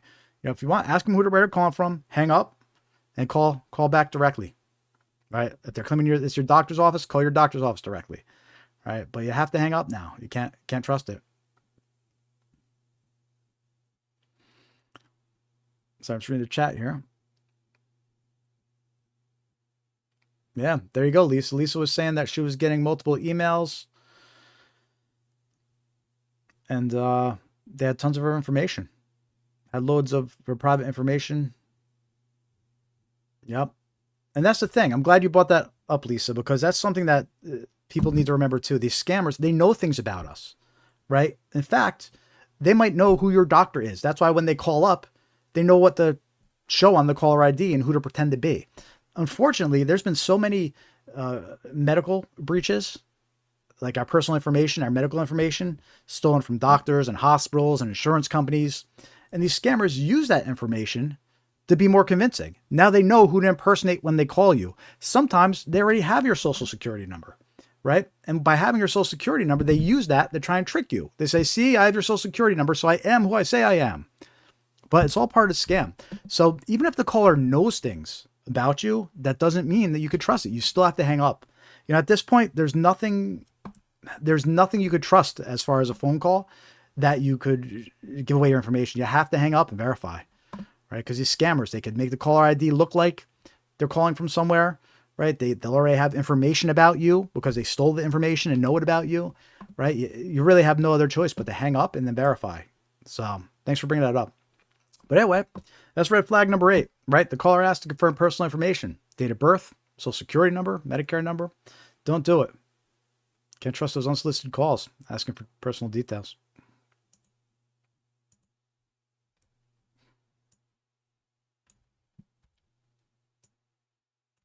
Next red flag, number 9 out of 10. We got 2 more to go here. Red flag number 9. They direct you to a third-party chat app like Telegram or WhatsApp to continue the conversation, right? Look, we mentioned earlier too, scammers are always getting their phone numbers turned off, right? So what they want to do is they want to get you, once they initiate this conversation with you, they want to get you over to a third-party chat app like Telegram or WhatsApp, because then they got you, right? It's easier for them to communicate with their victims in other countries, right? Instead of texting back and forth now they got you in a chat app. And it offers them more anonymity for the scammers to hide behind when they use these third-party chat apps, right? And we see this a lot with romance scams, right? They create the fake dating profiles, right? They get the matches on the websites with their potential victims. And as soon as they start talking to this match, the dating match, they'll ask, hey, let's keep talking on WhatsApp, right? And it's very common to see that in romance scams. As soon as they initiate conversation, they try to get you over to WhatsApp, right? Wrong number scams. We're going to talk about those in a little bit, but you get a wrong number text message. Oh, sorry, I had a wrong number, but you seem nice. Let's be friends. Here, add me on WhatsApp.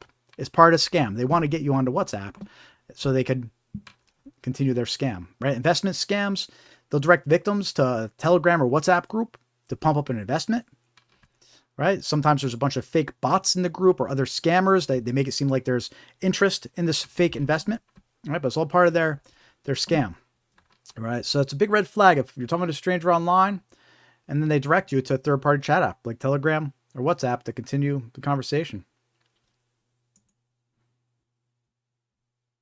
Yeah, Lisa was saying that shortly after that scam attempt, she got a letter from a major hospital that says medical records were hacked.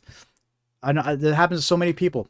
You get these letters, and what's a shame is you never hear about the hack online a lot of times. Because the hospitals they want to keep it quiet, right? They send out the notices to their customers, as required by law, right? But then they want to forget about it. They don't want anybody else to remember it. They don't want to be known for that. So they try to brush it under the table. But meanwhile, now scammers, for the rest of your life, they have that information about you, right? So this is one of the major reasons why I started Scamware 101, to be honest, is because individuals, these companies, they let us down, right? Our information gets stolen by these companies, from these companies. The companies didn't secure it well. They didn't keep the bad guys out, right? And you know what? After a breach happens, whatever, a month goes by, company's back up and running like normal, right? But the customers, the people, we have to deal with that for the rest of our life now, because our information is going to be out there forever now. It was stolen. It's being sold to other scammers, right? So we have to defend ourselves. We have to be aware of these scams, because these companies, they're not protecting us. They're not, they're doing what their lawyers tell them to do, and then they move on with their lives while the rest of us start getting fake phone calls and emails, using our information against us. But anyway, back to red flag number 9. They directed a Telegram or WhatsApp to continue the conversation. Don't trust it. Big red flag. Our last red flag here. Red flag number 10. They ask you to provide a code that was sent to your phone via text message. And look, this is actually a common scam that we see on marketplace type websites, right? Where the scammer, they impersonate a buyer or a seller. And what they'll do is they'll say that they just want to confirm your phone number and they're going to send a code to your phone. But it's a very common scam. What they're actually trying to do is they're trying to open a fraudulent account linked to your phone number instead of their own, or they're trying to log in to one of your accounts, right? That's linked to your phone number. They're trying to reset a password that's linked to your phone number. All right. And they can't do it without the code sent to your phone. It's a security measure, right? You're getting that message sent to your phone as a security measure. If you give that code to someone, you're allowing them to do whatever malicious thing they're trying to do, right? There's no reason an individual should be sending a code to your phone. Just digging a little more about that, right? Account login attempts, right? Maybe they're trying to log into your bank account. You're going to get a code sent to your phone from your bank. Okay. You turn around, you give that scammer the code, you just let him into your bank account. We see this a lot when the scammers call you and they impersonate your bank. And keep in mind, they might already know who your bank is. So they know who to impersonate, what bank to say they are. They know what bank to show on the caller ID, right? And what they'll do is they'll say something like, I just want to verify that I'm actually talking to you. I'm going to send a code to your phone, right? Meanwhile, they go to log into your bank account. You get the code. You give them the code. Now they access your bank account, right? We see that a lot. Password reset requests. They would try to reset your password. You're getting a code sent to your phone, security measure. You give it back to them. You let them reset your password, and now they have access to your accounts.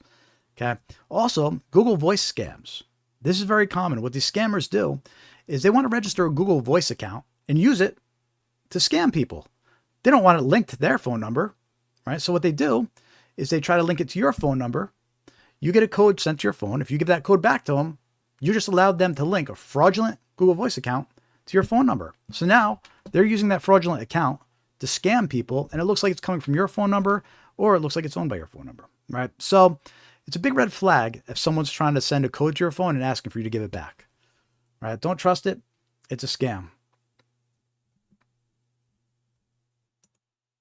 That's a good tip, Lisa B. Never save your logins and passwords on your PC or device, right? Because somebody gets onto it, they could steal them. Anyway, that's 10 red flags to be aware of. They're talking to a scammer. Again, we have 2 videos about those red flags. We broke it down to 5 and 5 each.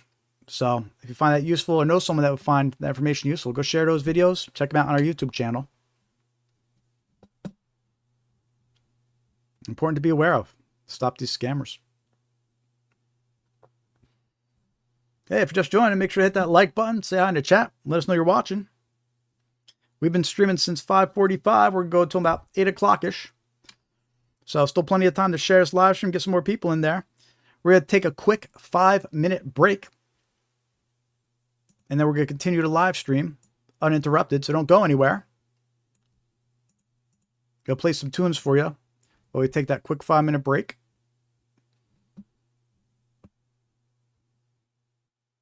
Gotta go fill our Scamaware 101 coffee mug, available on our YouTube store.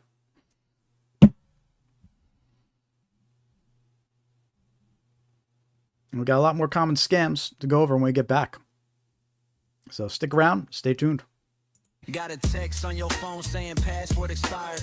Link look weird, but your thumb feel wired. They fishing for the keys to your whole damn life. One tap, now they swimming in your bank late night. Dear customer, copy paste same line. Spelled your name wrong, can't even fake the design.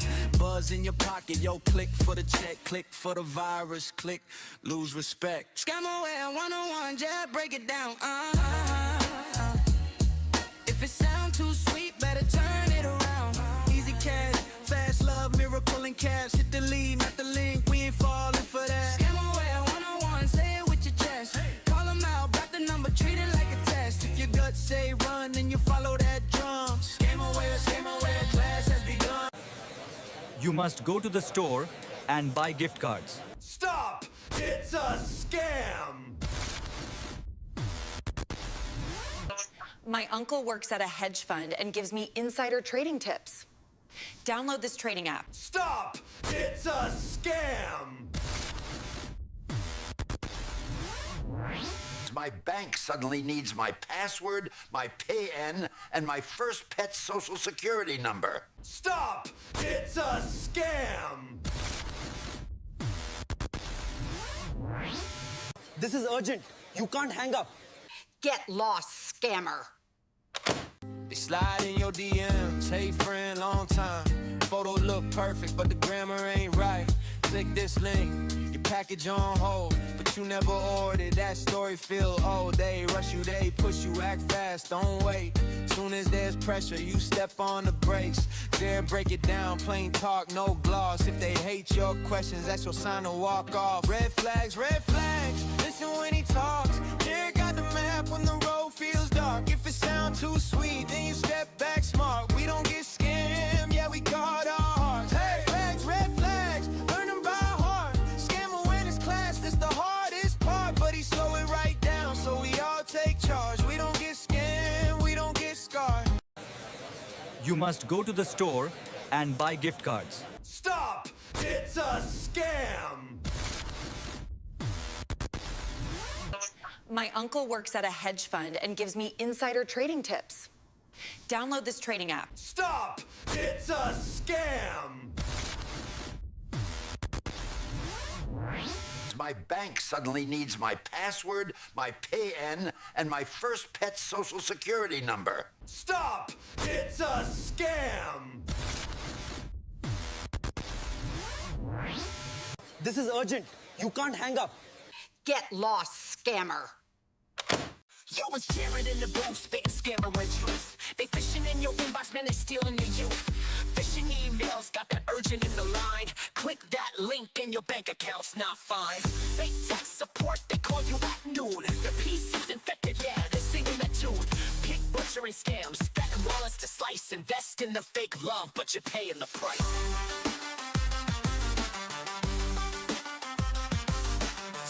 World 101, keep your eyes wide open. If the deal seems sweet, man, they're probably hoping. Snatch your cash, then you broke in despair. Stay woke, my people, man, these crooks don't care. You must go to the store and buy gift cards. Stop! It's a scam! My uncle works at a hedge fund and gives me insider trading tips. Download this trading app. Stop! It's a scam! My bank suddenly needs my password, my PAN, and my first pet's social security number. Stop! It's a scam! This is urgent. You can't hang up. Get lost, scammer. It's your bank, message on your phone. Jared says pause, don't tap that alone. Spelling kinda shaky, logo looks strange. Why they in a hurry, what's the real game? Dave Cruz jumps in, check that URL. Little extra letter, rings like a bell. If they want your code, that's your front door key. Real ones never ask, just trust me. Scam awareness 101, we don't click quick, we don't just run. Stop, read it line by line. If it smells off, then hit decline. Scam awareness 101, learn the tricks, then tell someone.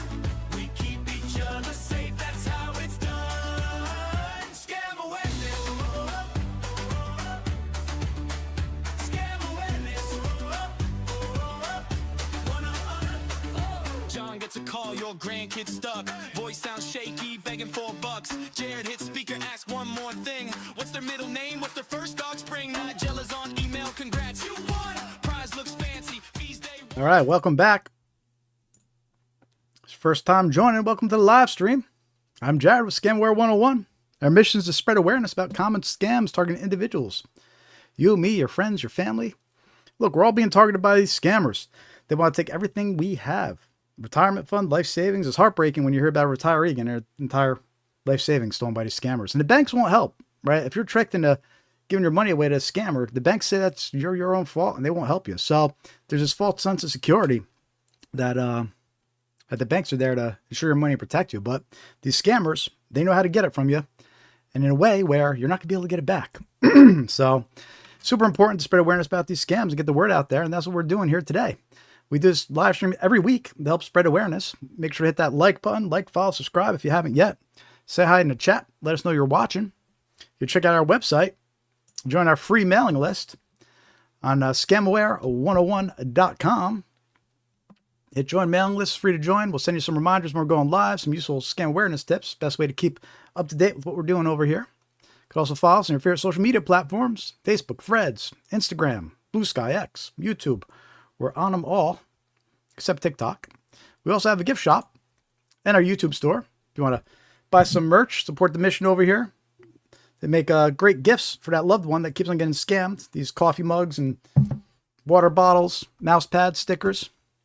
So check out our YouTube store or click the link over on our website if you want to scoop up some merch. We always appreciate it. It does help. And we have YouTube memberships enabled as well. If you want to buy a monthly membership and help support monthly, we appreciate it. We have super chats enabled as well too. And if you're feeling super generous, you can donate directly. Scamaware101.com/donate. We'll take it all. But it is free to like, share, and subscribe. So hit that like button if you haven't yet. We'll be streaming until probably a little after 8 o'clock this evening. So plenty of time to invite some more friends here, get some more people in a live stream, and spread awareness about these scams. All right? So with that said, we're going to continue with more common scams to be aware of. Right? They're targeting me, you, your friends, your family, and your loved ones. Let's start with arrest warrant scams. These are a big problem. We're hearing about this one a lot. Lots of warnings coming out from local law enforcement about this one. Because basically the scammers impersonating law enforcement. Law enforcement doesn't like that, right? So an arrest warrant scam is when a victim is contacted by a scammer impersonating law enforcement. The scammer claims an arrest warrant was issued or is going to be issued, and fines must be paid immediately to resolve it. The scammer then threatens the victim with arrest if fines aren't paid immediately, right? And this goes back to how scammers try to create fear and urgency, right? They make you think that you're going to get arrested. You're more likely to act quickly and do what they say. At least that's what they're hoping you do. And some common narratives regarding these arrest warrant scams, sometimes referred to as jury duty scams, is they'll say that you missed jury duty or you failed to show to court, right? You failed to show up, you missed jury duty, and now they're going to arrest you if you don't pay immediately. Very common scam narrative, right? You hear that, don't trust it, right? And they'll say you got to pay immediately or they're going to come arrest you. Again, trying to create that urgency and that fear to get you to react. Okay. Also, caller ID, right? We've mentioned it before. I'm going to say it again. These scammers can manipulate caller ID. So when they're impersonating law enforcement, your caller ID, it might even show the local sheriff's department on your caller ID, even though this is a scammer across the world trying to scam you. Right? Sometimes they'll offer fake paperwork. They'll say, let me email you or text you some paperwork, right? But it's part of their scam, right? You can't trust it. The best practice is you need to hang up. If you're concerned this is even real, you want to confirm the organization they say they're calling from, hang up, and reach out directly, right? If it's if it was actually law enforcement, they will have no problem with that. But that's not how law enforcement typically handles this stuff, right? So you get a call, someone claiming there's going to be an arrest warrant issued. It's going to be a scam, right? Don't engage with that person, right? If you're concerned it's real, hang up and reach out directly to the organization they're claiming to be from. And we have a couple scam reports here from earlier this year regarding this type of scam. And I think they were worth mentioning here to give some details about what these victims experienced. In the first report, it says, a man reportedly from a sheriff's department in a city I used to live in said that there was a warrant for my arrest. It was due to not reporting for jury duty. Right? That's what he said. That's their narrative. A very common narrative. They also said I was not to discuss this with anyone because children were involved. That's a clever way to get you to stay quiet, right? That request for secrecy, right? In this case, they're saying children are involved, so you can't tell anybody, right? And the victim was then told to go to Walmart and put money on a one account, right? This is one of those unusual forms of payment. We're starting to see it a lot more where, they tell you to go to Walmart and load up this one account and they'll provide a barcode when I got there. Right, all big red flags, and this is a real report from somebody that was targeted with one of these arrest warrant scams. Another report, it says, received a phone call saying they were from the county sheriff and that I had 2 charges against me that I had to pay a fee. was made to stay on the line and was directed to deposit money through a cryptocurrency machine, right? So they kept the victim on the phone because, again, they don't want the victim to be able to call somebody else. So they'll keep them on the phone to try and stop them from calling anybody and confirming, right? And then also, they were directed to deposit cash at a crypto ATM. Right, so all big red flags. We mentioned those red flags earlier, but these are real reports from 2 people that were targeted with this type of scam. You know, two reports of many. There's many reports, but these were 2 that kind of stuck out. I thought were worth sharing, you know, regarding these arrest warrant scams. Lots of warnings about this one coming out from local law enforcement because they are being impersonated, right? They don't like being impersonated. And again, you can't trust the caller ID. We know that these scammers, when they're calling up impersonating the local sheriff's office, local police department, they'll show that info on your caller ID. They can manipulate caller ID, right? So you can never trust caller ID. Okay. The golden rule, you have to hang up, always hang up and verify, right? Reach out through official channels, call the local sheriff's department, right? But don't engage with these unsolicited calls, especially if they're claiming that you missed jury duty and that, or that you failed to show up, you know, if they're demanding immediate payment. Okay, they're all red flags of this arrest warrant scam. Now, again, even if they offer to provide paperwork, you can't trust it. That's what the scammers are doing. They're providing fake paperwork. They're manipulating caller ID, and they're trying to scare you. They're trying to scare you into reacting. A lot of times they'll tell you to go purchase gift cards or deposit money at a Bitcoin ATM, like we just mentioned. Okay, all red flags. Don't fall for it. Make sure your friends are aware of this one. And don't be intimidated just because somebody's calling up claiming to be the police. All right? So watch out for this arrest warrant scams. Extremely common and circulating. Another scam to be aware of.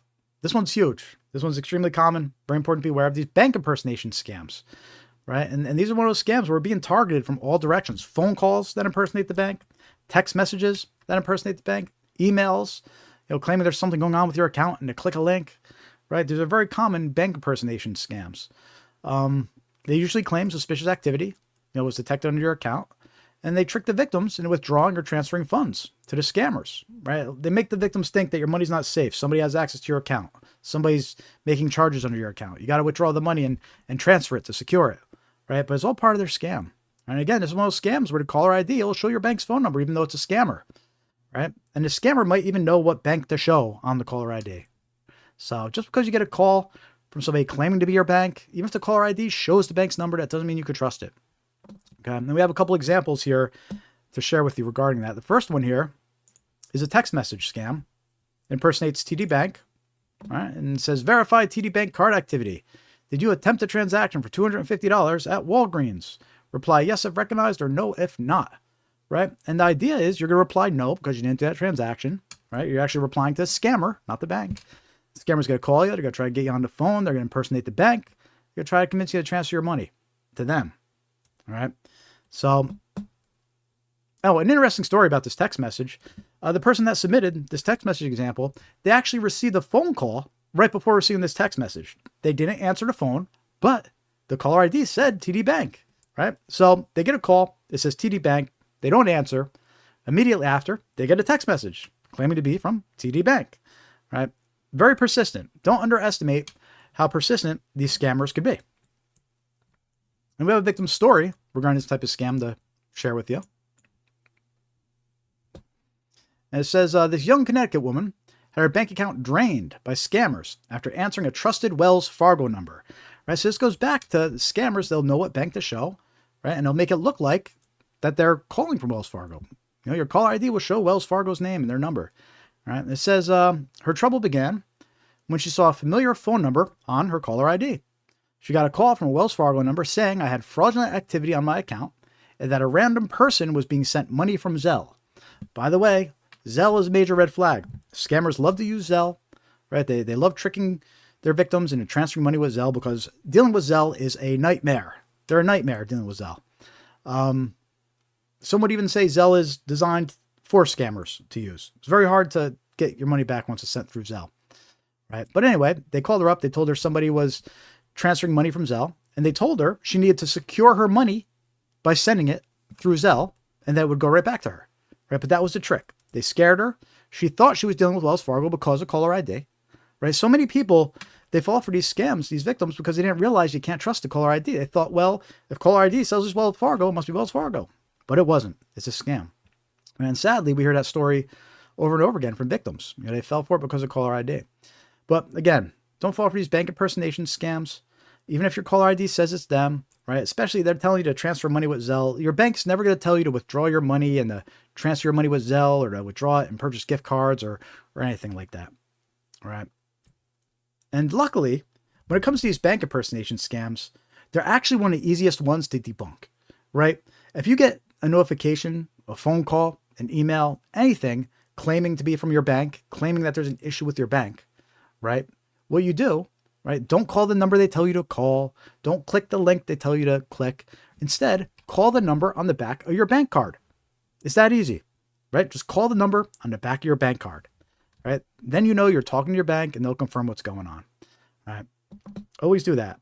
And just because the caller ID shows that number doesn't mean you can trust it, right? You still have to hang up, call a number on the back of your bank card. That's how you verify what's really going on. And that's how you talk to your actual bank. Right? So luckily, even though it's one of the most common scams, we're targeted from phone calls, emails, text messages. Luckily, this one's easy enough to debunk. Call the number on your back of your bank card. Right? These bank impersonation scams. Lots of money being lost these bank impersonation scams. Hey, welcome to the live stream, Teresa. Even intelligent and educated people can be scammed. It is not always older victims who have dementia or technically challenged. Being informed about these scams is super important. Exactly, Teresa. And in fact, one of the recent reports from the FTC, it actually showed younger folks were getting scammed more than the older folks.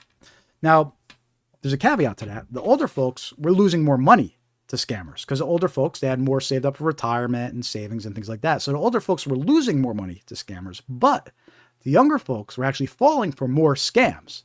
They just weren't losing as much because they didn't have as much saved up, right? So younger folks are getting scammed all the time, especially the pig butchering and investment scams, right? I mean, I know someone personally, in his early 40s, right, lost $30,000, $30K to one of those crypto pig butchering scams, right? So, if you think you're too smart to get scammed, that's what the scammers want you to think, right? So the scammers are always advancing. They're always thinking of more clever ways to trick you. So it's important to be aware. It doesn't matter how old you are. Right? And the younger folks out there, even if you think you're too smart to get scammed, well, you know what? Learn about this stuff and let the older folks know, right? It takes a village. Again, we got to look out for each other. So we created this cool little infographic here, anatomy of a bank impersonation scam. Right, you get a fake text alert, panicked phone call. The scammers provide a cover story. Sometimes they'll tell the victim that they're investigating fraud, right? And they'll tell the victim to lie to the bank teller when they're withdrawing money. Like the bank teller asks why you're withdrawing that money. They'll say, tell them it's for home contractors or for home improvements, right? But it's part of their scam because they know if you tell the bank teller what's really going on, you'll find out it's a scam, right? So a bunch of red flags to watch out for. Again, hang up immediately. Call the bank directly. Call them the number on the back of your card. All right. So watch out for these bank impersonation scams. Hey, here comes the soul. Welcome back. Good to see you. Here comes the soul says, yeah, even Jim Brown got scammed. Literally anyone. Yeah, right. If Jim got scammed, literally everyone is scammable, right? Very true. They always think of clever ways to get you. And one of those clever ways that we're going to talk about right now is wrong number scams, right? If you ever wondered why you get so many wrong number text messages, this is why, right? It's a common scam known as a wrong number scam. And this is actually super dangerous, this scam. Like you wouldn't think something as innocent as a wrong number text message or a message on Facebook, right? They could actually lead to some of the worst scams, pig butchering scams, romance scams, and they start with something as simple as a wrong number scam. That's when scammers reach new victims by sending text messages to random phone numbers. When someone replies, wrong number, or who's this, the scammer attempts to continue a conversation and build a trust with the victim. Then as they gain the victim's trust, it's a long-term deception scam. After a week or two, that's when they start hitting them with the crypto investment or the romance scam. All right. And we have a couple examples to share with you here. One of the things that's so dangerous about these wrong number scams, they can literally say anything. They can literally say anything. Right? Hey, Anna, I'm Josie. Or, excuse me, is this Emma? Or, have a cup of coffee together sometime. Right? It just be some random message from a number you don't know. Right?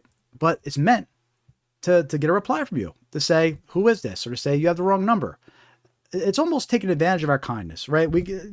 I'm sure a lot of people out there, they want to be kind and say, oh, sorry, you got a wrong number. At least let the person know, right? Well, scammers take advantage of this. And the thing is, so I always advise people, don't even reply. Even if you think it's a legit wrong number, don't even reply, because it goes back to what we mentioned earlier. When you reply to a scammer, even if you're just replying to say wrong number or who is this, now they know your number's active. They know you read the text messages. They're going to add you to more lists and target you with more scams, right? So it's best not even to reply. Okay. But here's an example of how that conversation might go. And this is a real example, right? So you get a random message that says, hi, right? You reply back, hi, who's this? Okay. Well, the already failed. Now the person knows you have an active number to target even more, right? But then it says, I'm Karina. Are you David? And we met last week at Linda's party. You picked this number for me. They always have an excuse. You know, we met last week, or you gave me this number, right? Reply back, hi, sorry, you have the wrong number. Okay. At this point, the conversation should end. If it was a real wrong number, conversation should end. But since it's a scam, they're going to keep going. Oh my gosh, I checked and found out I entered the wrong area code. I hope this doesn't bother you. Okay. Reply back. That's okay. No problem. Again, conversation should end. But because it's a scam, they're going to keep going. Thank you very much. You're a very friendly and polite person. I hope we could be friends. Nice to meet you. My name is Karina. What can I call you? Right? So now they're going to start trying to get your information. They're going to ask your name. They're going to ask where you're from. They're going to try to get your age. Right? Because now they're going to determine the best scam to proceed with. In this case, we replied Pat. And they replied, you have a beautiful name. I'm from Malaysia and currently living in Los Angeles. Where do you live? Right? And at this point, we cut off the conversation. Right? We're keeping it as an example. We knew it was a scam the whole time. But if it had continued, eventually they probably would have asked you to continue talking on WhatsApp, right? We mentioned that red flag earlier. Okay. But again, what's so dangerous about these wrong number scams is if you get tricked by this and you think now you have a new friend, right? They're going to build up that trust over the next couple of weeks. They're going to be messaging you every day. Hey, how was your day? And saying, making up stuff, trying to befriend you, right? And a week or two later, that's when they're going to hit you with the pig butchering scam. They're going to try to get you to invest in a crypto, or they're going to try to get you romantically interested in them and ask for money, right? We talked about pig butchering and romance scams earlier in the live stream. And these wrong number scams are a very common way that they start. You know, I can't stress that enough, that something as simple and as innocent seeming as a wrong number text message, it could really turn into your life savings being completely drained and gone, your retirement savings. You know, we hear horror stories, these older widows, for example, right? They're living alone. Their husband or wife passed away, right? And they have a set income, right? And they get pulled into this. They think they found a new friend and they end up losing everything, right? It's heartbreaking, but it happens. So it's important to be aware of these wrong number scams. We actually did a video about wrong number scams. It's actually our most popular video. It actually went viral, which is pretty cool. One of our few videos to actually go viral. But you see it on our YouTube channel here. It got over 102,000 views, which is awesome. I wish some of our other videos got that many views. But we posted it, what, about a year or two ago? Let's see. Just waiting for YouTube to load. Yeah, so we posted about a year ago. 102 views. 102,000 views. 102,000, right? So not too shabby. But it goes to show it's a big problem. I got one more example. A wrong number scam I want to share with you here.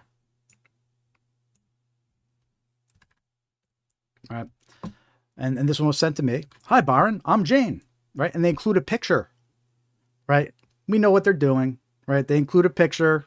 They're figuring, you know, someone who's single out there thinks it's their lucky day. Right. But we know what they're doing. Right. So they'll send you a random message. Hi, Byron. I'm Jane. Okay. We don't answer. The message comes in at 1:58 p.m. Okay. We don't answer. 4 hours later on the dot. Have you gotten the pictures I sent? Right. At 5:58 p.m. Right. So initial message comes in at 1:58. We don't reply. Follow up 5:58. 4 hours on the dot. Now, the reason I point this out is because this isn't a real person that's sending out these text messages. This is a bot. Right. This is a bot. This is AI. It's sending the same text messages out to hundreds and thousands of people. Right. Same text message, same picture. Right. And it's programmed. Anybody that doesn't reply, 4 hours later, send a follow-up. Have you gotten the pictures I sent? Right. This is all automated. It's a bot. Right. And it's gathering your personal information. If you reply, it's going to gather your name, your age, and that. And eventually it'll hand you off to a real scammer. But it's important to realize this isn't just one person sitting there sending out these messages. right? This is a bot. Hundreds of thousands of people getting the same message. In the video we did about this scam, the one that got 102,000 views, right? The video we did about this scam, people left comments confirming they received this exact same message, exact same picture, right? And is this picture even a real person? Probably not, right? Because scammers use AI. They use AI. They generate images, of people, right? So if you do a reverse image lookup, you're not going to find any results for this image. It's AI generated, and it's only going to get worse, as time goes by and more scammers use their AI, right? So watch out for these wrong number scams. Don't be tricked by the pictures that they attach, right? They're preying on lonely people, right? And don't fall for it. Teresa, thank you for all your valuable information, Scammer 101. You don't do entertaining videos. That's right. But you spread educational, useful info. That's kind of a niche. There's honestly, my channel would probably do better if I did a scam baiting thing that everybody does, right? It'd get more views and more likes. But I want to do something different out there and do the educational approach, just giving real examples of all these scams, covering a whole bunch of scams. I just try to give out as much information as I can, within these 2 hours, 2 hours or so that we do every week here, to warn people about as many scams as possible. All right. So I appreciate that. And no offense taken that, said I'm not entertaining. I get what you're saying.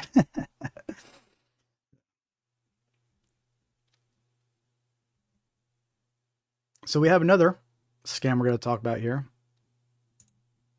Got a few more to go. And as we get through these though, we're going to go check out the ARP scam tracking website too. So we got 2 more scams we're going to talk about here. But then we're going to spend like the last 15 minutes of the live stream or so. We're going to check out some real-time scam reports from the ARP scam tracker map. So we'll actually see what scams people are reporting within the last few days, right? And get an idea if there's any other scams we should be talking about, some new trends that are picking up, right? So don't go anywhere. We're going to go over these 2 more scams. But then for the last 15 minutes or so, we're going to check out the scam reports over on the ARP website. Just updating the agenda here. So this next scam that we're going to talk about, and this one actually surprised me. A couple months ago when I was looking into this one, there's these scammers. What they're doing is they're impersonating faith-based groups, right? Religious groups. They're impersonating pastors. They're impersonating priests. They're impersonating rabbis, and they're targeting the congregation, right? Now you might be wondering, well, how are they doing that? Well, what they do is they create fake email addresses that look like they're the priest, the rabbi, the pastor, right? They create these fake email addresses or text messaging, right? And what they do is they send out these emails to the members of the congregation, right? They send out these texts and they impersonate a priest, a rabbi, or a pastor saying, hey, can you purchase gift cards for me? They'll say that they need gift cards to give the sick children, or they would need some gift cards to give to the congregation for their help or something like that. They make up these excuses, right? And again, I was surprised to learn about this one, but here's a bunch of reports about this from January, right? And let me read these reports to you to give you an idea what you're dealing with here, right? Contacted by our pastor. He needed help getting some Apple gift cards for cancer patients in the hospital, but was busy with other things. How low is that, right? These scammers, not only are they impersonating the pastor and taking advantage of people's faith and religion, right? But they're also trying to trick them to get gift cards by saying they're for cancer patients, right? That's pretty low. That's pretty low, right? So that's what you're dealing with here. And you could imagine somebody gets a text message or an email who they think's from their pastor, right? And they think, well, if I could trust anybody as my pastor, they're saying they're going to reimburse you for these gift cards. Okay. But that's why this scam is so tricky, right? And here's another one. The person impersonates a pastor from our church in South San Francisco, asks to send money for Brazil because he has a personal emergency, right? So here's a scammer impersonating the pastor, claiming to be in Brazil, having a personal emergency, right? Most people would probably want to help their pastor out, right? So, but it's all a trick. It's a trick to get those gift cards. Because again, once you take pictures of the gift card and you send it to the scammer, that's it. The gift card becomes worthless now. They take those funds. Doesn't matter if you're holding it or not. Those funds are gone. And here's another one. I received an email that appears to be from my priest. He asked me to buy 10 Amazon gift cards immediately. He needed to send them out, right? So think about this. 10 Amazon gift cards, probably $500 each. That's a $5,000 scam right there. Right? That's how much, how damaging this could be. A $5,000 scam. You buy 10 Amazon gift cards, $500 each. You think you're getting them for your priest, you know, to help sick children or whatever, right? It's actually $5,000. Okay. And look, these scammers, they don't discriminate. They don't discriminate, right? They're impersonating your pastor. They're impersonating your priest. They're impersonating the rabbi. Someone's saying they were my rabbi, asking me to get 5 Target gift cards, $500 each for sick people, right? So that's a $2,500 scam right there, right? And you think that you're helping out your rabbi, you're getting them gift cards, you know, they offer to reimburse you. So you're like, yeah, fine. I trust my rabbi, but it's a scam. So very low, very dangerous. I was surprised to find out how common this was. So be aware of it, and make sure that your church members, your synagogue members, regardless of what faith you might be, make sure they're aware. Spread awareness. Very important. Dave, thank you so much. Dave with the super chat, $5. Always appreciate you, and you're a member too, man. Always appreciate that. You rock. Thanks for all the support.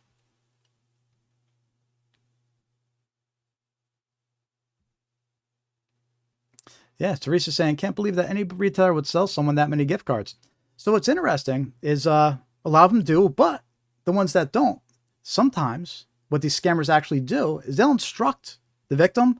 They'll say, go to Walgreens and purchase 5 gift cards, and then go to CVS and purchase 5 gift cards. They'll actually tell them to split it up.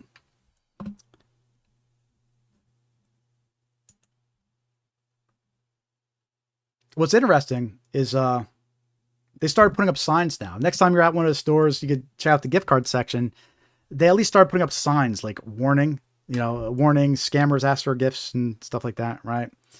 So, I mean, it's a very small attempt. I mean, it's better than nothing, but small attempt for the gift card vendors to try and warn people. It needs to be more than that, though. I personally believe that the cashiers need to be trained. They should have a sheet warning about gift card scams, right? And then if somebody's buying gift cards, they should be trained to warn them about scams and give them at least give them the little printout or whatever warning about common gift card scams. At least. It's such a big problem now. So just another note here about this type of scam. Look, when you get emails like this, always inspect the sender email address carefully. Right off the bat, you might recognize, like, wait a minute, this isn't really for my pastor or my rabbi, right? Also, though, keep in mind, even if the email address is legit, the pastor, the rabbi, the family member, the friend, whoever is sending this request, they might have got hacked, right? So just because the email address is actually real and it's coming from your friend's email address, or maybe a message on social media is coming from your friend's profile, right? And it's really their account, they might have got hacked. I see that happen all the time. I've had quite a few friends on social media. I get a random message like, hey, I'm stranded. Can you send me $500? And it's like, this isn't really my friend. Their account got hacked, right? So you always have to verify through a second communication channel, right? You get some strange request like this, you just can't take it at face value. Reach out to them on the phone, talk to them directly, reach out to the main office, right? And confirm that this request is real. 99% of the time it's not gonna be real, right?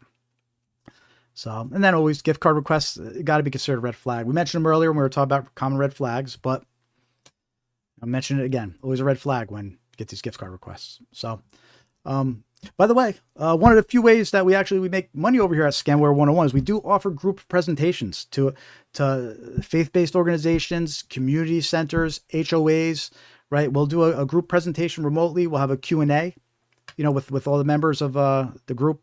So it's one of the few ways that we do make some money over here. So if you're interested in that for your church, your synagogue, your HOA, your community center, or just even a group of friends, whatever group you have, if you're interested in one of those group presentations, reach out to us. Our contact info is on the website, scamware101.com.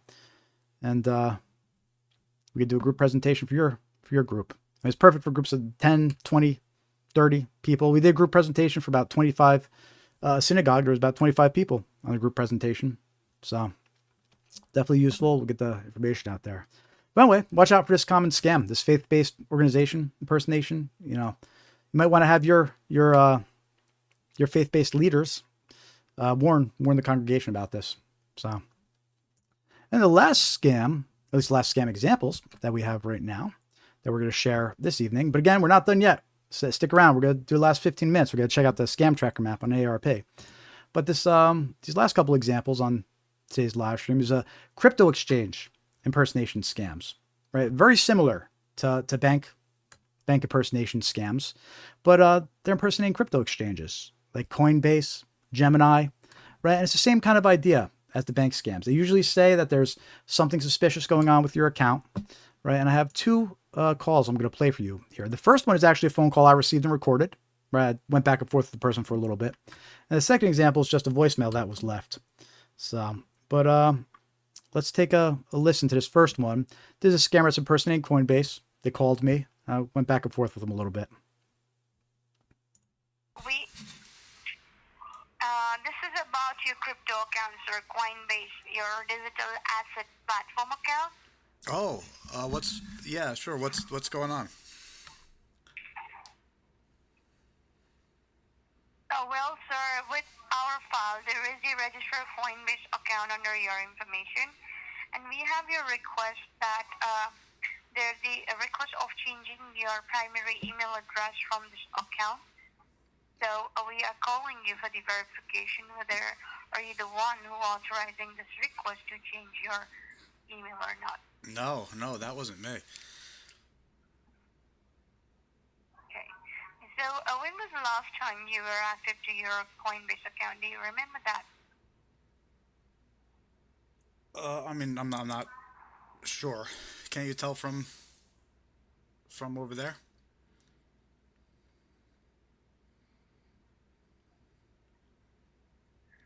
Well, sir, right now, as I can see, there are some of the recent login we have detected by our server. And as I can see, the requests which are coming from, it is from the different IP location in foreign country, in Mexico.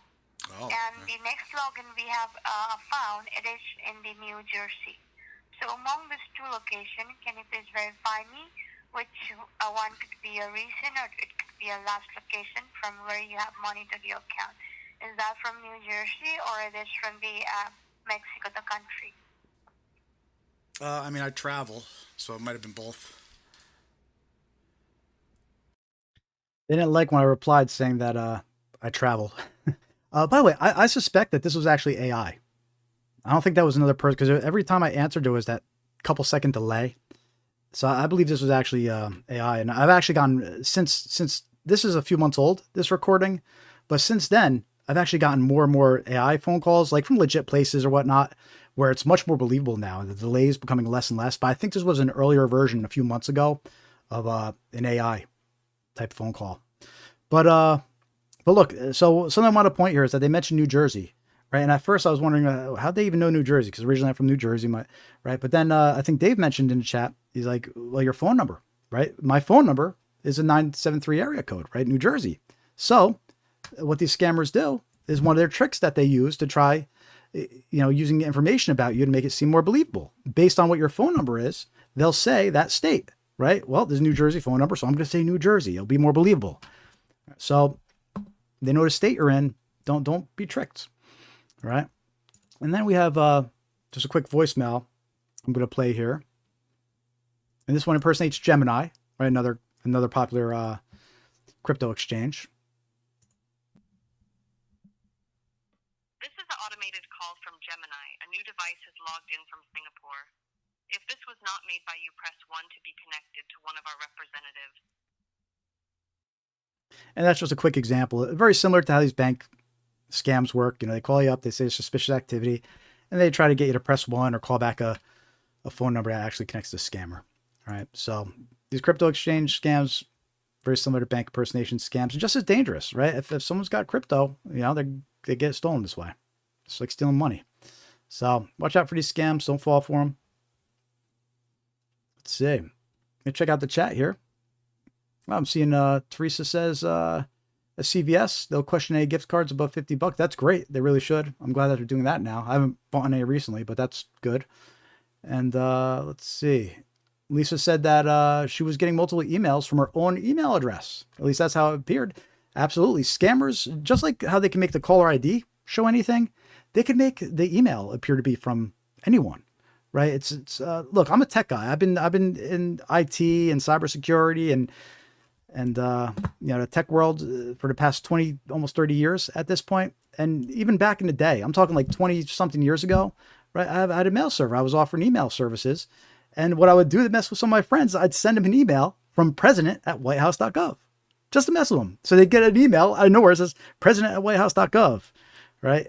And they'd be like, what the heck? But it's not that hard. Like these scammers, they just have access to the mail server. They can send out emails that look like they're from anybody. It's called email spoofing. It's been going on for years.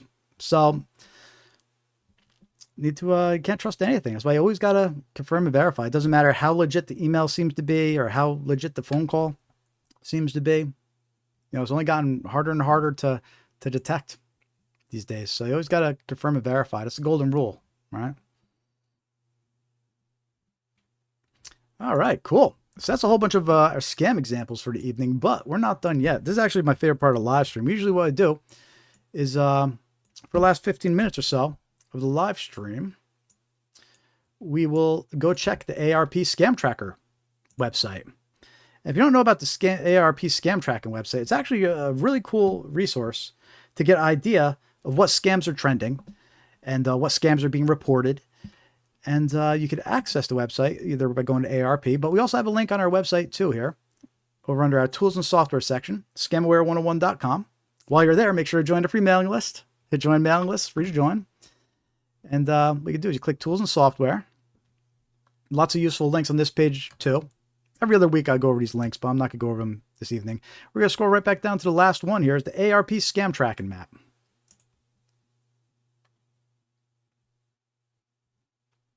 And what's cool about this resource is you can narrow it down to see scams that are in your area specifically, right? You can put your address in and see what's being reported around your area. But in this case, I'm just going to leave it nationwide, right? And we're going to get an idea what scams are being reported. You can see that these scam reports are from the 26th. So 2 days ago, right? All recent reports. So we could get an idea of what scams are starting to trend. And what's cool about these reports, sometimes they give you a little bit more details too about what the scammers are saying, what their narratives are, right? So it's a fun and useful resource that the ARP offers, the ARP Scam Tracking Map. But let's take a look at some of these recent scams that are being reported for the next 15 minutes or so, and then we'll wrap up the live stream. But right off the bat, the first one, someone claiming to be from Boost Mobile called and said a phone had been ordered from my account. Oh, good. Let's see what details about. This is actually a common scam too, one of these fake order scams.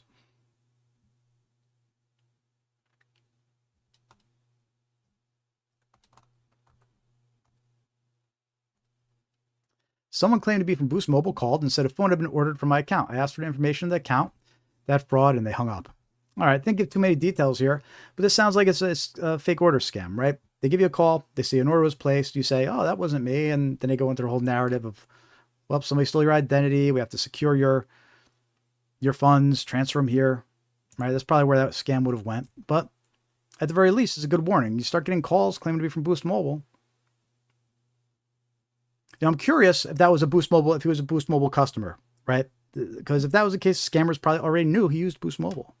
Or maybe they knew the call, or maybe they knew the number they were calling was a Boost Mobile phone number, right? So get some phone calls, impersonating Boost Mobile. Be suspicious. Scammers, they impersonate everybody. Fraudulent sales scam. They called me and asked to purchase a Walmart purchase of nearly $1,000. There we go. We played that an example of that scam earlier, the fake order scam, right? And the one we played, they claimed the PlayStation was purchased. Right? So this one's saying they called me and asked me to authorize a Walmart purchase of nearly $1,000. It said the call in number if I was not making a purchase, right? So there you go. It's a classic fake order scam. Oh, so when she called back, they had her old address and zip code, right? Interesting. So the scammers, they know things about you. In her case, they knew her old address and zip code. But Yeah. But we played an example of this one earlier. These fake order notifications impersonates Walmart. The one we played claimed you purchased a PlayStation. It's still actively circulating.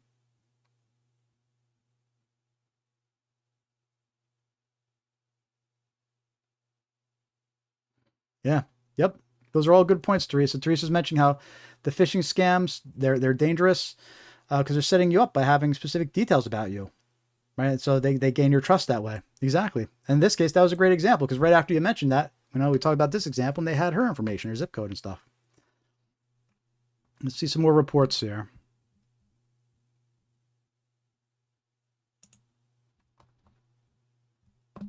Oh, here we are. Government imposter stamp. Pretending to be law enforcement for Michigan State Police. Doesn't look like they gave any more information, but this sounds like it's probably an arrest warrant scam.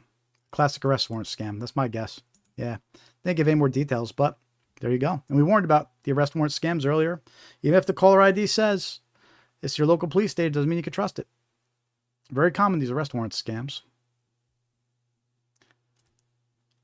Here we go, another one. I received a call from a phone number 813, a person identified as Jessica. She indicated that a Walmart account in my name had $2,400 applied to it. They want to verify. Just had a friend that had the same thing occur, and they were scammed out of $19,000. Look, see, that's what's so crazy about this, right? Something as simple as a fake order notification could result in 19 grand being lost. Because they don't just stop at saying, oh, somebody purchased something under your name. They go into a whole narrative where they say your money's not safe. Sometimes they'll transfer you to another department that's pretending to be your bank or the CIA or a government agency, right? And they end up getting $19,000. They want to clear out your bank account, right? And this was another one that started with a phone call impersonating Walmart. So there you go, another fake order scam. That's one of the things that makes them so dangerous. They could claim to be anybody, they claim anything was purchased. That's why I spend so much time when we go over to fake order scams, like playing 2 examples, showing a text message example, sharing the victim's story. It's important to be aware of that one. Selling puppies online, Craigslist, using different photos and using other people's photos and videos. Yeah. So we didn't really talk about this one much. I've mentioned it on previous streams. It's been a while though. Look, pet owners or you're buying pets. Gotta be careful online. These scammers, they're sending fake pictures of puppies, fake pictures of the animal that you're looking to buy. And what they do is they try to get you to make a deposit on it. And there is no puppy for sale. It's a trick to steal your money. This person deposited $225 trying to reserve the puppy. And then they keep asking for more and more money. But so this person got scammed trying to purchase a puppy online. Yeah. Look, don't, if you're going to be purchasing an animal, go see it in person, go to a legit organization, right? But I wouldn't trust Craigslist or any online place if you're looking to get a puppy. It's a very common scam. We do hear about this one a lot. Another one worth mentioning, actually, this one's pretty terrible. One worth mentioning is scammers. They'll call, let's say your dog ran away or your cat ran away, right? And you're hanging up flyers or you're posting online, hey, has anybody seen my dog? Has anybody seen my cat?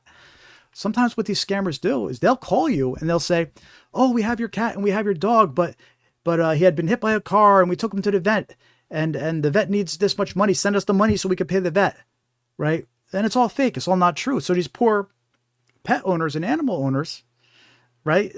They're already distressed because their dog ran away, their cat's missing, right? And the scammers, they take advantage of that. And they really pull on the person's heartstrings by saying, oh, something's happened. They're at the vet. You need to pay for the vet bill, right? And then they get scammed out of their money and their pet was never found anyway. So these various pet scams, they're another heinous low scam, right? Taking advantage of the love of someone has for their pet. But again, here's a warning of somebody trying to purchase their puppies online and getting scammed.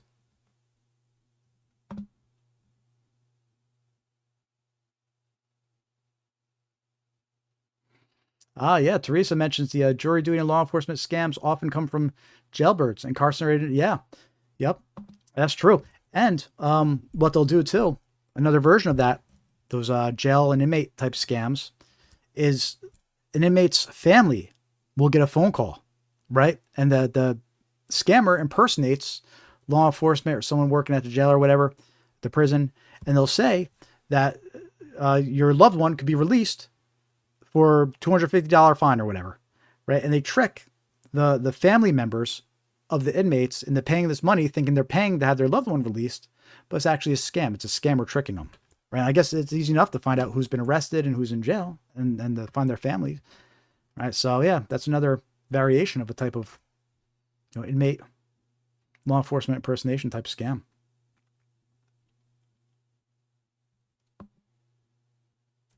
Here we go. Another. This one says check scam. Let's see if that's incorrect though. This sounds like another fake order scam.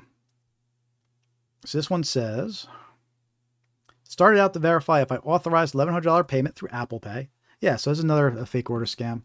Then I was told an employee of the bank is cooperating with the crime team to receive money from my account. I was then asked to help capture the criminal by transfer a large sum to an account. Look, it sounds a little wild, but this is actually a common narrative. They make the victim feel like they're becoming part of an investigation, where it's like, hey, there's been suspicious activity at your bank. We're investigating your bank, right? We need you to withdraw or transfer a large amount of money, right? And if you go to the bank, don't tell the teller why, because you'll harm the investigation, right? That's their narrative, where it's like, the bank's under, you're helping us now. You're part of the team now. Don't tell the teller, don't tell the bank teller why you're withdrawing the money, right? Because you could ruin the whole investigation. And it's this whole psychological mind thing that these scammers will do. They really go in, that they come up with these creative stories that they really pull the victims in. And this one started with a fake order notification, Apple Pay, right? That was one of the examples we shared earlier too, a text message that impersonates Apple Pay.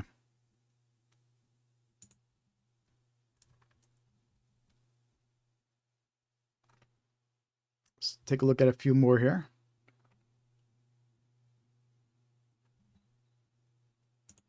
Take a look at another page or two of scams here. Email from Windows Defender. Oh, okay, this is probably a good one. I don't think we really talked about this type of scam. It's worth mentioning. Let's see. Email from Windows Defender stating $234 will be deducted from my account, covering 2 years of service unless I call within 24 hours. I don't have any Geek Squad accounts. I'm not sure why they're mentioning Windows Defender. Maybe the email's from Geek Squad and it's saying you're being charged with Windows Defender. But, it's funny. These Geek Squad emails, we hear about them every week. Every week when we do these live streams, somebody reports one of these Geek Squad emails. Let me show you a version of this email. Actually, I have a version I could share with you. With one sec. What happens is you get this email. It claims that some kind of annual charge or whatever is going to go through, and it impersonates Geek Squad. With 1 second, I'm just going to pull up the example here.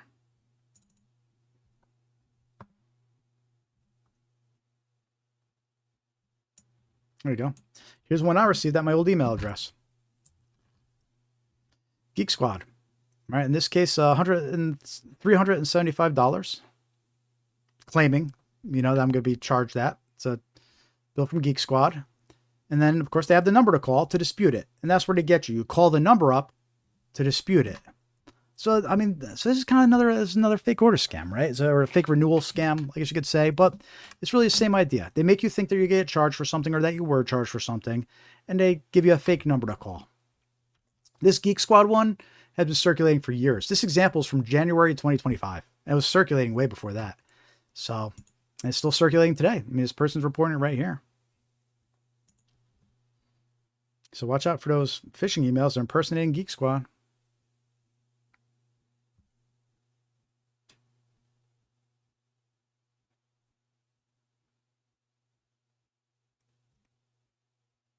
Let's see.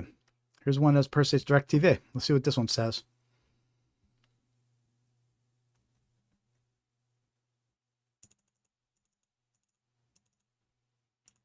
I received several offers for my DirecTV account from AT&T. Great news. Get 50% off your monthly service for 36 months. Secure it with a 6-month prepayment now.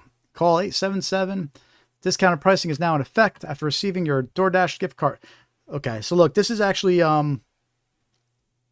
So, this type of scam, I'm not sure what the official name of it would be. But what happens is these scammers, they impersonate a service provider like DirecTV. Comcast. I actually have a Comcast example of a phone call. And what they do is they say they're doing a promo, right? And a call back this number, right? And what they do is they say, if you pay with a gift card, you'll get your discount on your DirecTV or your Comcast or whatever service they're impersonating. But they'll say, it's a deal we have going with Target. Or in this case, they say that's a deal they have with DoorDash. So if you go purchase $450 worth of DoorDash card, pay with your DoorDash card, we'll give you a promotional discount, 50% off, right? It's a clever way, another clever version of a gift card scam, right? And they can be very convincing. Again, I have a phone call example of one of these. It calls up and impersonates Comcast, and they say, call back this number, special offer, call back this number. Well, if you call back, they're going to say, we have a special offer, special deal going on with Target. If you pay with a Target gift card, you'll get 50% off, right? But it's a trick to get you to purchase a gift card. Another clever way that they trick the victims. This has actually, so this is why I like these reports. This says, I said, cancel the whole thing. All right, so this person, they got aggravated with the person calling. They said, cancel the whole thing, right? Well, then they threatened saying you'll be penalized $300 if we do that. Another clever way to keep the person from hanging up and saying no. It's like, well, you'll be penalized. So, interesting report. Clever way, clever gift card scam. A clever way, they threaten to penalize them if they don't. Interesting. And again, all these scam reports, these are from 2 days ago, I think the 26th. So all recent reports actively circulating, right? Scams are actively circulating.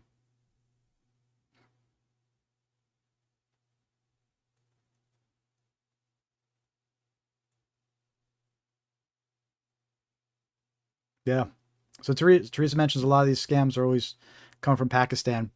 Look, they do. They come from a lot of countries that are outside the U.S., outside of our reach. That's kind of how they get away with this, is that they're outside of the jurisdiction, right? They're coming from countries. Myanmar seems to be the worst because it's kind of like lawless over there. They have scam compounds over there. They're holding people hostage, forcing them to scam people all day. Right. But a lot of these scams, the reason we can't shut them down, they're so hard to shut down, is that they're in foreign countries where we just don't have any reach. Either the governments are corrupt or they're in areas that are corrupt and they can't reach them. Tech support scams, telling my credit card was denied, my cloud storage will be deleted. It's a common narrative. You get these emails saying your cloud storage is full or your cloud storage needs to be renewed.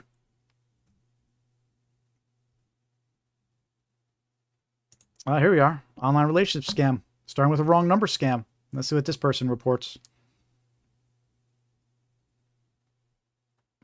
Girl called. Said it was wrong number. Continued to text me and talk to me like I was her friend. Wanted a picture of me, texted to her, then asked to go to WhatsApp messaging to text her there. Right? Classic romance scam. Wrong number romance scam. Sorry, I have a wrong number. Meant to message a friend. You seem nice. Let's be friends. Hey, message me on WhatsApp. And a week or two later, they're going to hit you with the romance or crypto scam. Just like we were mentioning earlier on the live stream.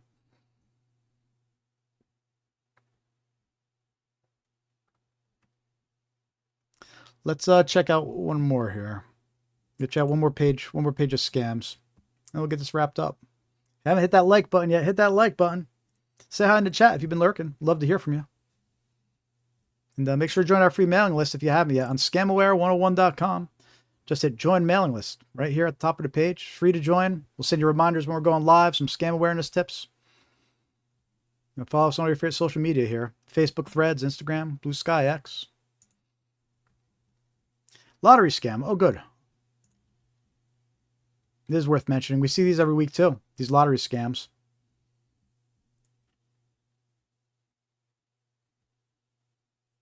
I didn't give much details, but it's still worth mentioning here. Caller said I wanted $5.5 million. Eventually said he would meet me at my bank, at which time I hung up. I didn't give much details, but it's still worth worrying about these lottery scams. A lot of times they'll say they're calling from Publishers Clearinghouse. They'll say you won money and a car. They'll say you won a Mercedes, right? But most of the time what they're going to try to do, they're going to try to get you to pay taxes or fees on the supposed prize, and then they disappear, right? So think about it. They call you up to tell you won $5.5 million, right? How much taxes are they going to trick this victim into paying, right? They could take the entire victim's, let's say the victim has, I don't know, $500,000 saved up. Their life savings, $500,000, right? They get a call saying they won $5.5 million, but to get the $5.5 million, you have to pay $500,000 for fees and taxes. Well, if somebody thinks that they're going to get $5.5 million, yeah, sure, here's my life savings. Where's my $5 million? Boom. Person disappears with their life savings. Right? It's terrible.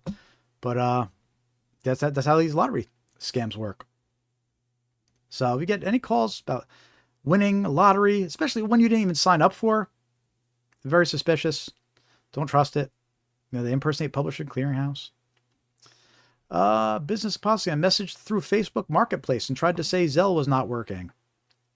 Again, lots of Zelle scams out there. Lots of Zelle scams.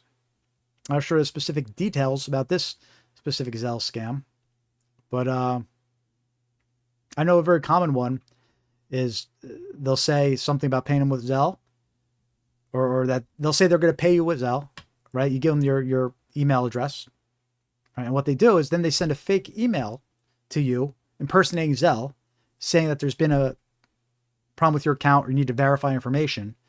And then they try to steal your details. You click on the fake link, you think it's from Zelle. That's a very common one. But Zelle is always a red flag. Very hard to get your money back when you send it with Zelle.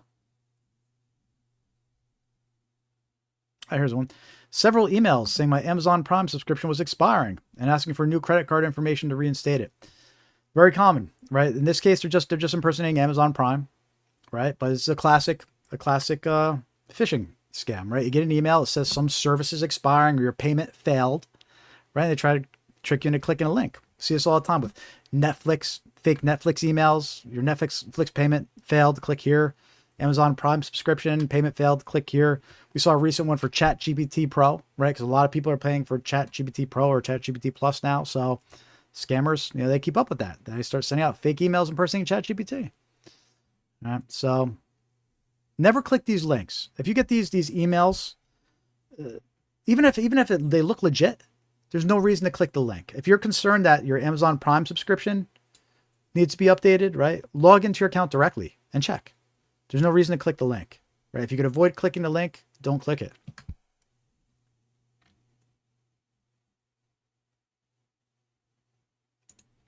All right, let's see what this last report is, and then we'll wrap up the live stream for the evening. This last report.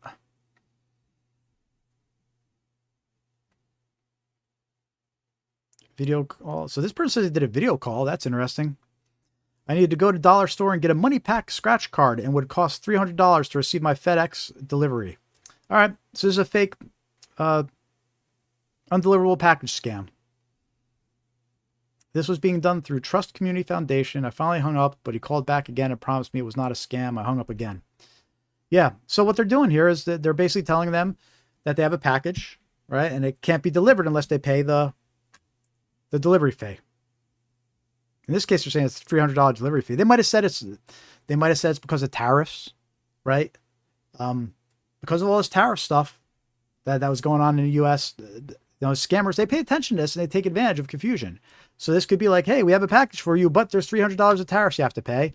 Go pay it with a money pack, which is just a prepaid. That's like a prepaid gift card almost, but it's a money pack card. It's like a prepaid debit card. But yeah. So a clever way to trick you into buying a money pack and giving it to a scammer. Taking advantage of the fact that, there's due tariffs and fees and things like that to deal with. So very clever. Watch out for this type of scam. And that was reported 2 days ago. So all these scams are actively circulating, important to be aware of.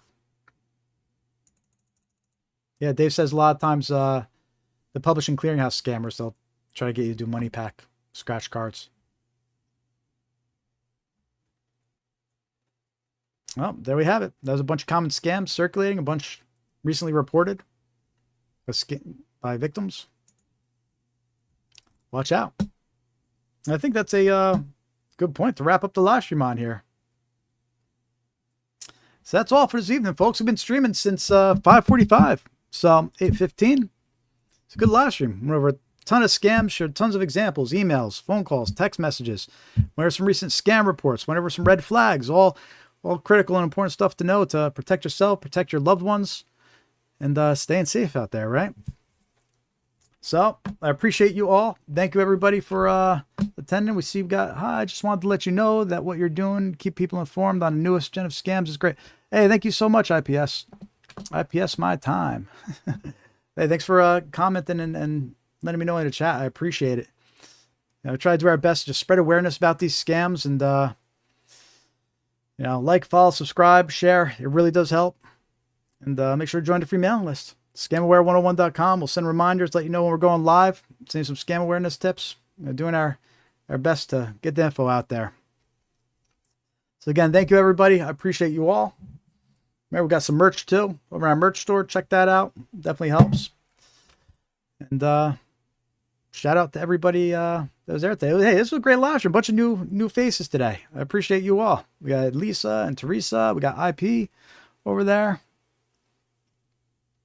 Was this a trick to get me to say IP? Was that, I don't know.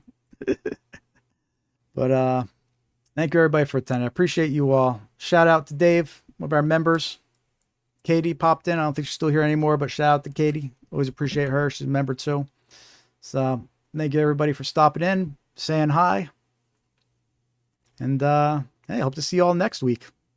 Next week, same time, same place, 5:45 p.m. We'll be live. YouTube, Facebook, Instagram. Appreciate you all.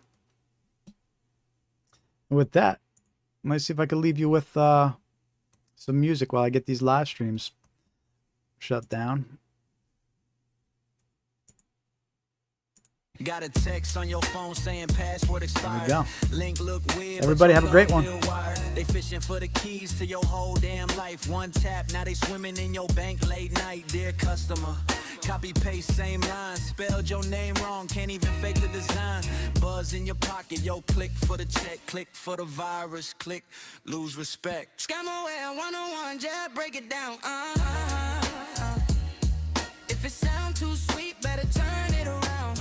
Easy cash, fast love, miracle and cash. Hit the lead, not the link, we ain't falling for that. Scamaware 101, say it with your chest. Call them out, block the number, treat it like a test. If your gut say run, then you follow that drum. Scamaware, class has begun. You must go to the store and buy gift cards. Stop! It's a scam! My uncle works at a hedge fund and gives me insider trading tips. Download this trading app. Stop! It's a scam! My bank suddenly needs my password, my PAN, and my first pet's social security number. Stop! It's a scam! This is urgent. You can't hang up. Get lost, scammer. They slide in your DMs, hey friend, long time. Photo look perfect, but the grammar ain't right.